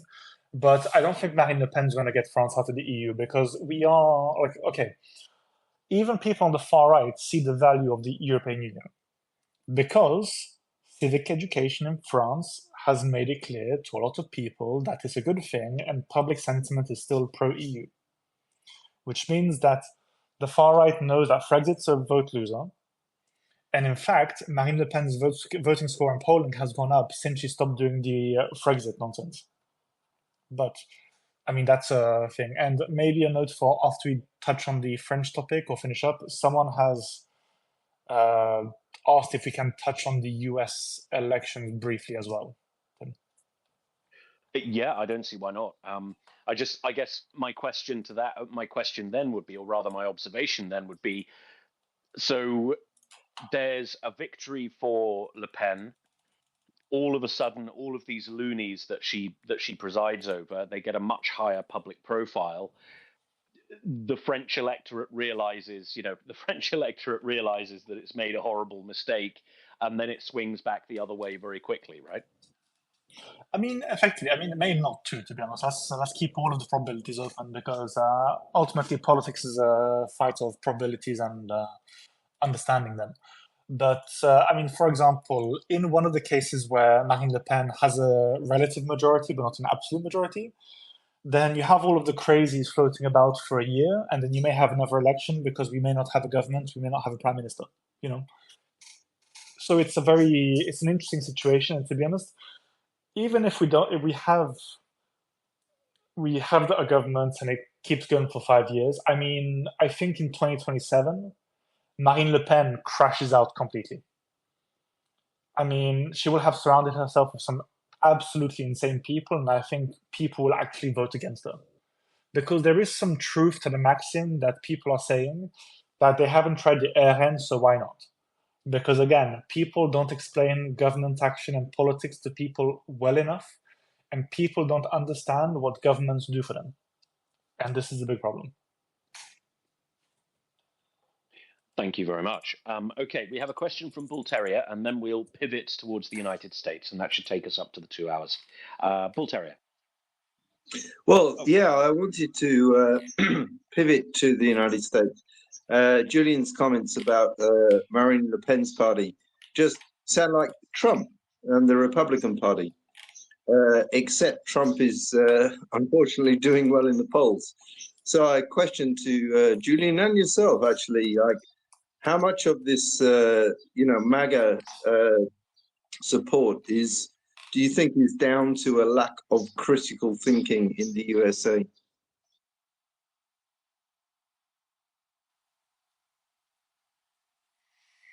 I can start up on that, Tim, if you want. Or do you want to go first? Okay, cool. No, please go for it. I had some observations about the British election vis-a-vis the United States, but we can start with this. Go for it. Yeah.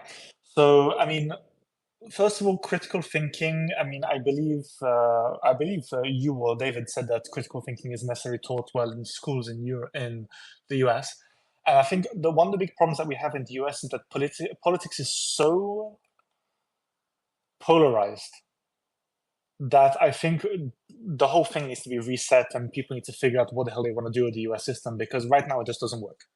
It just doesn't function. It doesn't work well. Put it this way. As much as I like Biden, and as much as I'm the type of person who doesn't say, we should demonize Trump because, okay, he has shitty politics and he's a bit of an asshole, but to be honest, he's not necessarily an evil man, in my opinion, even if he surrounded himself with evil lunatics. But the reality that we have is that we have two geriatrics running for the presidency, both at around 1.6% of each other on average, meaning that you have half of the electorate who want Trump, the other half who want Biden, and then you have Robert Kennedy, who apparently has worms in his brain that impact his cognitive ability or something. and he's still polling at 9%. Like, don't get me wrong, I'm happy that we have a third candidate, but Jesus Christ, what the hell? And I mean, like, again, this is the crazy thing, is that Kennedy is technically a Democrat, right? But I'm willing to bet that half of his voters go to Trump. But it's the whole thing is crazy, because like what you should really do is you should have a system where you have multiple parties that can compete on different topics and have different priorities, like we have in the UK and France and what have you. And to be honest, like, okay, sure, if Kennedy's out of the picture, then I think Biden wins. But then on top of that, you have the issue where you have the constant question about his cognitive ability and his potential Alzheimer's or whatever, that is having a huge impact on apparently having an impact on his work. And okay, sure, in the US political system, and I say this as a huge fan of the very, very wet liberal dream, The West Wing, which is the best TV show ever, and you should go watch it. But you have this thing where basically, I mean, ultimately in the US system, most of the work is being done by the president's team. And you're not having a huge amount of work being done by the president himself. So firstly, okay, does the US system actually function in general? Which again is a question I put to all of you. And I would suggest people ask themselves this regularly about politics in general. But then again, have we actually created a system that actually, or have they created a system that actually represents what the people want and isn't just doing a lot of butting of heads? You know? And I'm not sure if I've necessarily answered your question, Voltaire, but to be honest, it's, that's where my thinking goes on US politics. Thank you, Julien. I'll go back to you, Voltaire, and then we'll go to Aaron. Well, I'd like to disagree with Julien on Trump. I think Trump is an evil man. I mean, his businesses have been found to be corrupt, and he's been fined. He's guilty of sexual assault, and he's been found guilty of falsifying business records in order to cover up an affair with a porn star. So I honestly think that Trump is a criminal and does not deserve to be president of the United States.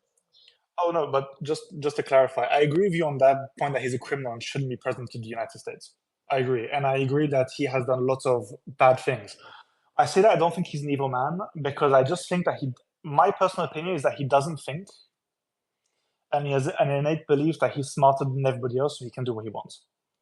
And I don't think that's necessarily so much evil as much as it is sheer stupidity, in my opinion, because I do not think that he's a very necessarily intelligent man, and I think that it's very much hubris and ego more than anything, if I may be a bit mean. Thank you very much for that, Julien and Voltaire. Let us go to Aaron, who I'm sure has a lot to say on this topic, bearing in mind, please, that we have 12 minutes left before Julien must disappear. Thank you for that timing note, Tim. Yeah, I'm calling in from the U.S., happen to be in Boston this weekend, live in Tennessee. What I would say is that, to an extent, everyone's right. I think that ultimately what we're suffering from is a multi-pronged strategic attack on every single one of our institutions, whether that's the quality of our media, that's obviously our judicial system, our legislative system has been corrupted by really outside forces and inside forces, foreign and domestic. So I think I do believe, obviously in a country of almost 350 million people that spans a continent, there's a lot of diversity in the US, but I think on the whole, we have a pretty good capacity for critical thought. However, the inputs of information that enable critical thought have been distorted to such an effect and polarized that we are now being, that ability is being used as a weapon against ourselves, right? So the people on the right that only listen to right-wing media sources are using those critical thoughts to basically justify their positions and vice versa. And ultimately, they're using that talent as a weapon. And they've done it by corrupting those baseline inputs to that critical thinking process. Just to illustrate, and I tweeted this to Tim and others a few minutes ago, just how organized and nefarious, not just at like the very top line level, whether it's New York Times, CNN, or whatever that's been corrupted. It's happening at the most basic local level possible, all the way down to the school board elections. I mean, my daughter is in 7th grade. We are literally fighting off a local election where we have 8 people that are brought in from other places, signed up by right-wing forces to basically deploy all of the kind of things we would all hate to have happen in our schools. So revisionist history, whataboutism on slavery, maybe the Civil War really wasn't about slavery. Maybe it was just about Unionists attacking the South, those sorts of things, or the Holocaust wasn't so bad. Those sorts of thoughts. And then ultimately, they have a mission to strip funding from our public secular schools, which built all that critical thinking ability and built the U.S. over the last 100+ years. They want to pull the funding and channel it into fundamentalist Christian schools. So we are just being strategically targeted on every front here to use, both our systems, our way of thinking, and our openness to tear ourselves apart from the inside. That is what's happening. It's not. So I just wanted to make that point. Thank you, Tim. Thank you very much for that, Aaron. Julien, did you have anything to add on that? I mean, to be honest, yes, no, he's entirely right. I mean, I saw the tweet that he tagged us in earlier, and to be honest, this is something that's happening. And I think it's a weakness of the centrist and progressive sides of the political wing, because of the fact that while a lot of us get distracted by topics like, for example, well, not distracted in a negative sense, but, we focus our attention on things like the situation in Israel and Palestine, the issues with the invasion of Ukraine, for example, what's happening in Asia. We can see that, and this happened in the UK, and this is potentially going to happen in France too. The right will always end up focusing on aggressively chasing down the bit when it comes to domestic things. And we've seen this in the US, and this is something that is actually, to be honest, quite scary when we look at things from outside, because we don't want to see the US become a place where you're teaching creationism or you're negating slavery and racism and all these kind of things. And because ultimately what actually grounds politics and keeps us going and keeps us here and really makes it possible for us to engage is that politics is based on reality and not just a sense of feeling that someone has randomly, And I mean, I agree with what Aaron says. There's lots of things happening and this is where the culture war thing is tiresome, problematic, and very annoying. Because the culture war, in every sense of the word, is about making people feel better about whatever random feeling they have at the time. Whether we're talking about the left or the right, people just want to have their feelings validated at the expense of everything else. And this is a big problem in reality. And this is where a lot of our problems come from. Which again, and I come back to this yet again, this is where the focus on proper critical thinking and proper civic education, and just proper education in general, is so important, and where you need constant fact-checking in general. And I mean, I do this myself, even though it gets me in trouble with my political party in France, Like, I've repeatedly published stories about my party doing incredibly stupid things in the French Dispatch, which I encourage everybody to subscribe to. The links are on my page, go for it. And it's quite tough to do, because a lot of the time you have to kind of balance the fact that, for example, a lot of people in the Democrats, when AOC and the Squad were coming forward, wanted to be critical of what the Squad were doing, because the fact that a lot of what they were proposing was nonsense. And for example, you had Ilham, what's her name? I can't remember her family name, who was talking about supporting, an Ethiopian ethno-state or something?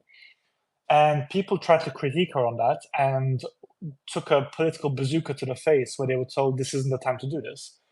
And there were some people climbing the ranks of the Democrats who were blown out of the succession process. They were not going to get a job in the Democrats anymore. You had something similar happen in the Republicans, where the moderate Republicans who tried to fight with Trump basically saw their careers get nuked from orbit because, and for example, they saw in the presidential debates, you had Trump saying that what's-his-face was the Zodiac killer. I always forget his name, Ted Cruz? But he Like, you get this thing where a lot of the time in politics, and this is a huge problem that I despise about my sector, is that ultimately, if you try to be too opinionated, you can have problems and it can damage your career. Of course, you can also take the pathway that I've taken, and you can just not give a shit and just go for it anyway.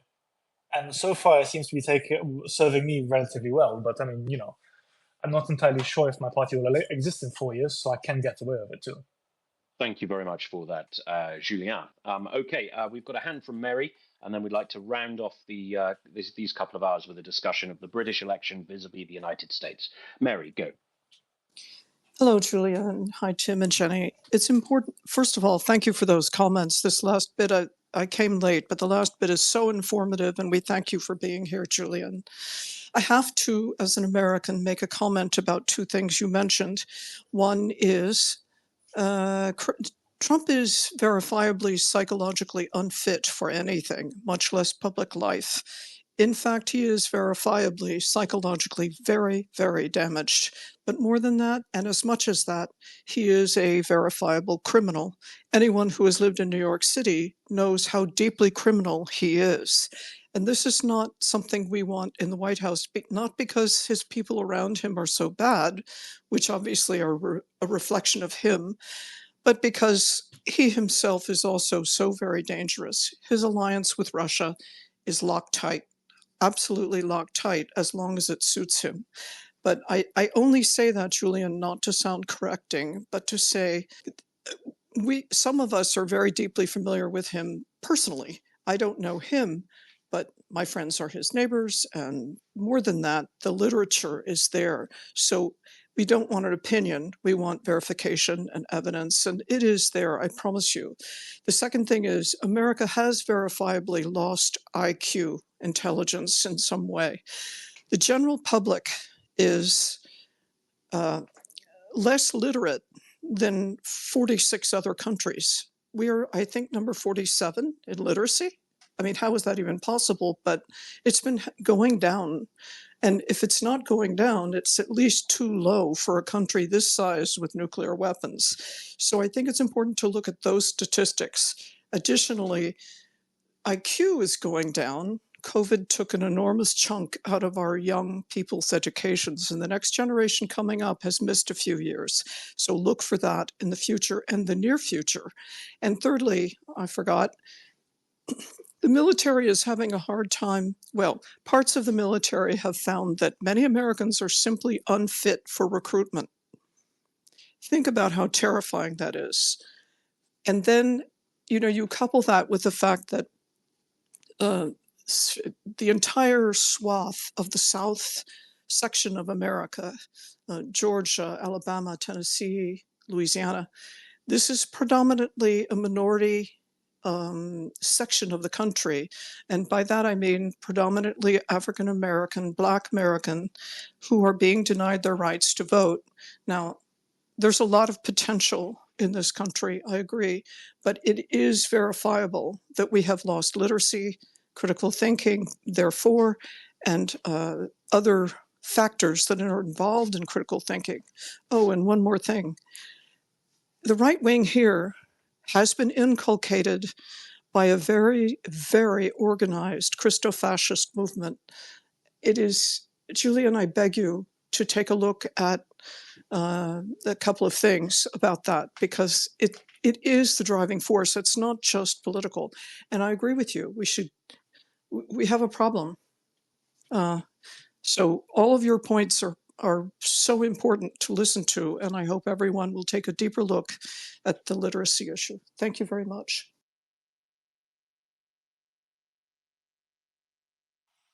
No, and thank you very much for those points, because they are important to bring up. I mean, I'll try to address everything. I've taken some notes. I'll see what I can respond to. But for example, so the Trump fitness for office. So yes, I personally agree that he is unfit for office, but we have to look at how our democracies have been structured and the way that the system functions. And unfortunately, the US system doesn't preclude someone from becoming president, even if he's behind bars, if I'm correct. And I mean, this is something that's is something that we need to look at in general when we're looking at the development of our democracies, of our countries, and our political systems, because these are the kind of things that we didn't think about when we founded a lot of these systems, you know? And unfortunately, for example, a lot of the topics on restructuring the entire system to be a little less, to have more checks and balances, are difficult to do in a country like the United States, where you have where states' rights are so strong. For example, and this is not just a US thing. If what was happening in the US was happening in Germany, you would see exactly the same thing, because Germany has a similar structure where the Länder, so the states inside of Germany, have quite a lot of power and they can do a lot of blocking actions in general. So this is something that's quite difficult to fix. This leaves things quite difficult to fix when it comes to changing the constitution to prevent someone who is psychologically incapable or who is a criminal. How to prevent something like literacy crashing through the floor, and trying to centralize education policy at the federal level, because the structure isn't there, quite honestly. And on top of that, it makes things difficult, like enforcing voting rights, if I'm not wrong, and please correct me if I am not, in states like in areas like the South, where people are being disenfranchised, because this again falls into state competences. And it's something that's very difficult to do. And I agree with you on the fact that you have a very Christian, very borderline fascist, if not directly fascist, entity within the Republicans that are trying to shape everything. They're trying to use Donald Trump as a vehicle and trying to manipulate the disenfranchisement and the displeasure that people have with the political system, because it is true. And a lot of this came through with the Tea Party guys back in the day, with a lot of the people that Sarah Palin was climbing up with, and a lot of these kind of things. Which is why it's a shame that you have less politicians like John McCain, because he was one of the people who kind of held them back and had sort of an honest, truly Republican position there. But again, this comes down to the fact that that we have in the US a very conflictual system where you have two big parties. Because I personally believe that if it was a bit more Scandinavian in the way that you had several parties there, things would be a bit easier. And this is something that honestly, I don't really have any easy comments or solutions to the situation, because to be honest, you would almost need a president from an independent party who won a smashing majority of something like 75% to be able to change the system.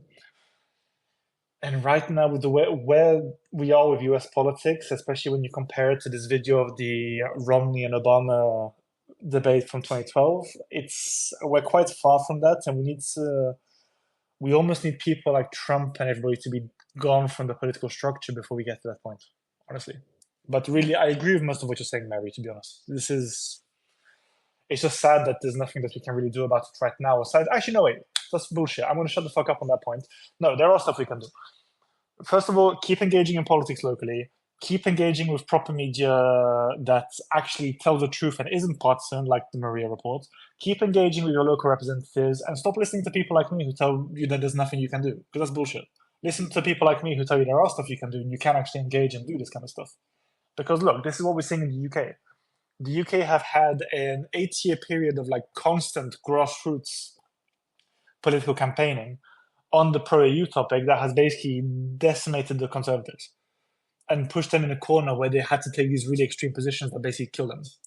So don't listen to me when I tell you that there's not much we can do. Listen to me when I tell you there is stuff you can do. You just have to keep pushing proper education, keep pushing proper news sources, and keep pushing the right thing.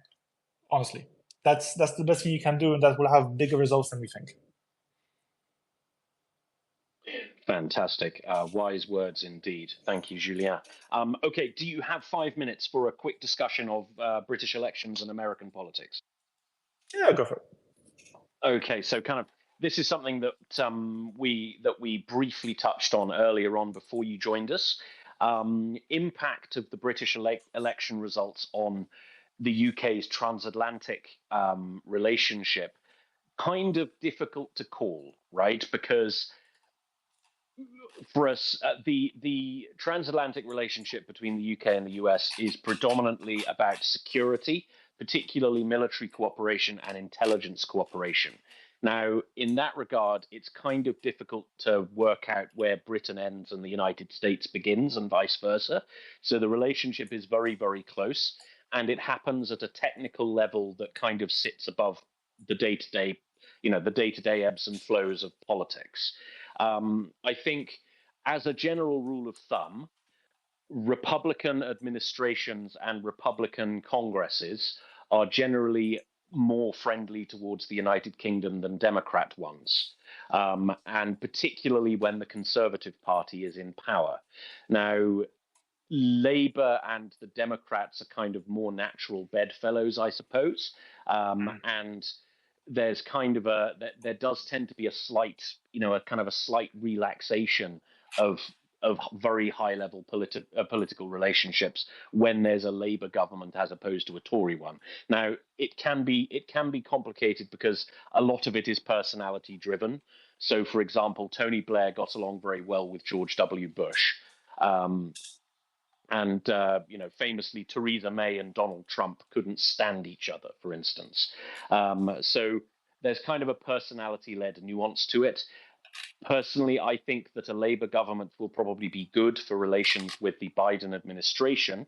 However, the stuff that the UK really wants out of this relationship now is trade-based, right? And that's going to be a sticking point, I think, whoever is in charge.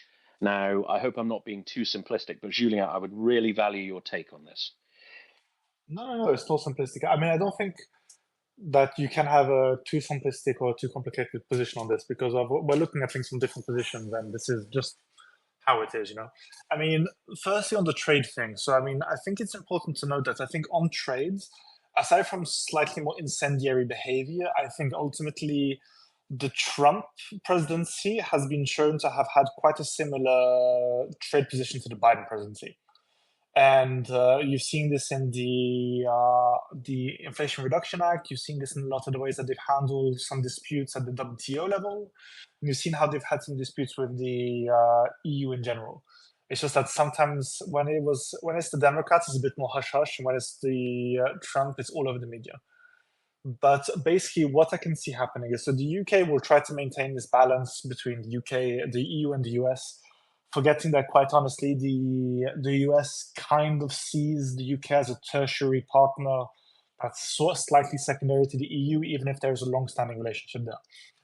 And ultimately, what I think will likely happen is that you'll see the UK cooperating more with the EU under Labour, regardless of whether it's Biden or Trump in the White House, to have a more concretized position and to have a bit more of a leverage, because the UK found itself in a lot of trouble with the US, where they were struggling to complete a lot of these trade deals, And this is something that's always quite complicated, and it's something that's quite weird to sort of manage, because quite honestly, sometimes it's just a bit of a struggle, Sometimes you're going to struggle to actually have these kind of relationships with the governments, but in reality, I think it's going to be slightly better in general right now, whether there's Trump or not, you have a government that's seen as more competent, that is, to be honest, probably quite a bit more competent than the Tories, who are going to be a lot more prepared. And this is where you're going to have a lot of benefits where, for example, we may start seeing the UK getting involved in the Trade and Technology Council. You may see the UK speaking a lot more of the European Commission about what they're planning to do and how they can cooperate. You may see a lot more action on for example, the China topics as well, where the US will say, okay, look, we can have a better deal if you promise to follow us on sanctions on blah, blah, blah. And you'll have slightly less conflict when it comes to WTO and UN discussions on trade topics, which ultimately, in my opinion, can only be a good thing and will also benefit. I mean, it benefits everybody. Like this is the eternal maxim, trade helps everybody. Like if you're trading, you're benefiting. And this is something that I think the UK government under Starmer will understand. And plus, it helps that you're going to have quite a very well-qualified lawyer and an experienced lawyer like Starmer as Prime Minister of the UK, to be honest. Absolutely. I mean, I think when it comes to trade, this is obviously a very complex and emotive topic, right? Mm. When it comes to the UK particularly, now, the UK's more important trade relationship is obviously with the European Union. And when I say more important, like it's 3 times the size as trade with the US. Now, I mean, the obvious strategy here would be to build on the strengths of both, build on the strengths of both relationships for the UK. So the strength of the relationship with the US is more about investment than it is about trade, right? So the UK is the largest foreign investor in the United States, and the United States is the largest foreign investor in the UK, right? So there is a colossally close investment relationship between the two.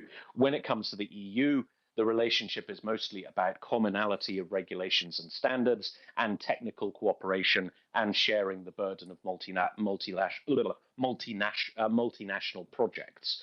So it seems to me that if a more kind of technocratic, slightly less ideologically driven government from this perspective did emerge from Keir Starmer's administration, then they could pursue the low hanging fruit of both relationships as they see fit, and actually find themselves in a really, really strong position vis-a-vis both partners, right? Oh yeah, 100%. And to be honest, I think the UK is going to have a good time with it. I mean, don't get me wrong, I'm not a socialist, but I mean, Keir Starmer knows what he's doing. And the current cohort of Labour leaders are genuinely smart people. They come from a variety of backgrounds, so they understand what's happening across the country, And like you say, this is everything they're going to do. All of the relationships they're going to build are going to be positive. I mean, even with Trump, Trump could kind of get away with some of the shenanigans in Europe purely because, you had Macron helping him out and trying to be friends with him. You had the Tories who were doing God knows what he said and just like following blindly. Trump is going to come into like a slightly more solidified European continent, and he's going to have to be a bit more smart, or his team are going to have to be a bit more smart. So it's even if it's Trump, even if it's Biden, to be honest, I think the trade relationship will be positive. I think the technocratic relationship between the various actors will be positive, just like it was before, even with the Trump presidency. Sorry, Theresa May hated the guy, but her advisors worked well with his advisors. But ultimately, yeah, we're looking at some positive stuff. Like, I think right now we have cause for positivity. I think we have cause for being optimistic. And to be honest, despite the noise around the Biden, debate gaffe, which may have been either his mental faculty shutting down, a very bad cold, or his advisors prepping him with far too much data and statistics, I think we're in a good place. I think we've got a good chance for optimistic hope. And I don't think things are looking as bad as many thought, in my opinion. Absolutely. Thank you, Julien. What I would say on the trade front with the UK and the US is that a lot of the things that the US is concerned about tends to come from larger actors in global trade than the UK. So the US cares about cares about dumping, right? The US cares a lot about dumping, and that's not something that the UK is capable of doing, particularly because the UK is not a large producer or exporter of kind of generic low value stuff that you can dump. And so I think if cooler heads prevail in both London and Washington, I think there probably is something to be done there. It's not going to be the all singing, all dancing, kind of trade and cooperation agreement style free trade thing that Brussels, that Eurocrats dream about at night. But something could be done on both tariffs and quotas with the UK and the US that would be enormously beneficial to both parties, on top of any agreement we can come to vis-a-vis investment, which is obviously the great prize between the UK and the US. So yeah, I totally agree. I think there's something to do. I think it needn't conflict with the with Britain's relationship with the European Union, because that's something that is A, both very unhelpful, and something that B, the Conservative Party, when they were in government, particularly the Boris Johnson tendency, tended to emphasize, right? It's like this kind of either or, right? It's either Europe or America, and we can't do both. And these things are kind of diametrically opposed interests. I think that's fundamentally the wrong framing. I think it's deeply unhelpful framing, and I think now that that particular water has gone under the bridge, I think we could see a return to much more sober geopolitics on this stuff. Yeah, 100%. And I mean, again, this is going to be, so we may have a slightly rocky road when it comes to Trump and his shenanigans, but I don't think it's going to have as damaging an impact on European and US trade, especially not US and UK trade. But I mean, who knows? What may end up happening is it may push the UK to become closer to the EU, which is also possible. But I mean, I agree with most of what you said, Tim, honestly. Fantastic. Okay, so Julien, I don't want to trespass on your time, so I beg you please to take one final question from Bull Terrier, and then we'll let you go. Go for it. Yeah, hi. And I was interested that Julien says, with US politics, we have cause for possibility. Now, Trump is saying some very worrying things about Ukraine, but he apparently eats McDonald's every day. So it's possible he could drop dead of a heart attack at any moment. So we can only hope. I mean, I'm not necessarily going to comment on the health of the man because I think he's unhealthy as it is, even without all the McDonald's.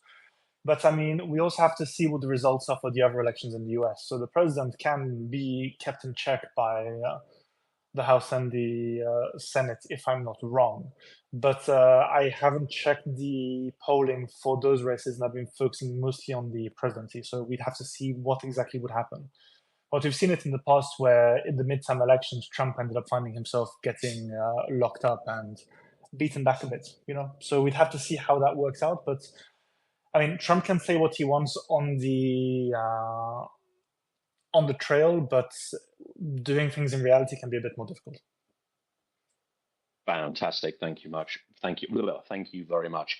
So, Julien, it's been an absolutely amazing experience talking to you. Thank you so much for coming up to speak to us, making the time. We broadcast 24/7, so we're always here. If you, we would love to schedule another segment with you. If and when there've been political developments you can comment on. In the meantime, we're an open forum. So if you want to pop up and have a chat, you can simply join the panel and say hi. If there are any questions, any breaking news, any commentary on any of your areas of interest, you're always very welcome just to pop up, say hello, make your comments, ask your questions, do whatever you want to do. So we're always here. So don't be a stranger. Oh, no, and thank you guys very much. You guys have been great. Your audience has been amazing. I love you all to bits. And quite honestly, if you guys have any questions or there's something specific, you guys know where to find me. You can find me on Twitter. You can find me on Substack. You can find me on probably LinkedIn, to be honest, as well. Just let me know, and I'll happily drop by to answer any questions you guys may have. But really, thank you very much for the opportunity, guys. Again, lots of love, and I appreciated the conversation we've had today. But thank you very much, guys. Fantastic, thank you. So we've just been joined by Julien Hoez, who is editor of the French Dispatch, an expert on geopolitics, government affairs consultant, professional EU explainer, also has covered British politics and French politics as well. So a great honor to have him with us, and I thank him from the bottom of my heart for making the time.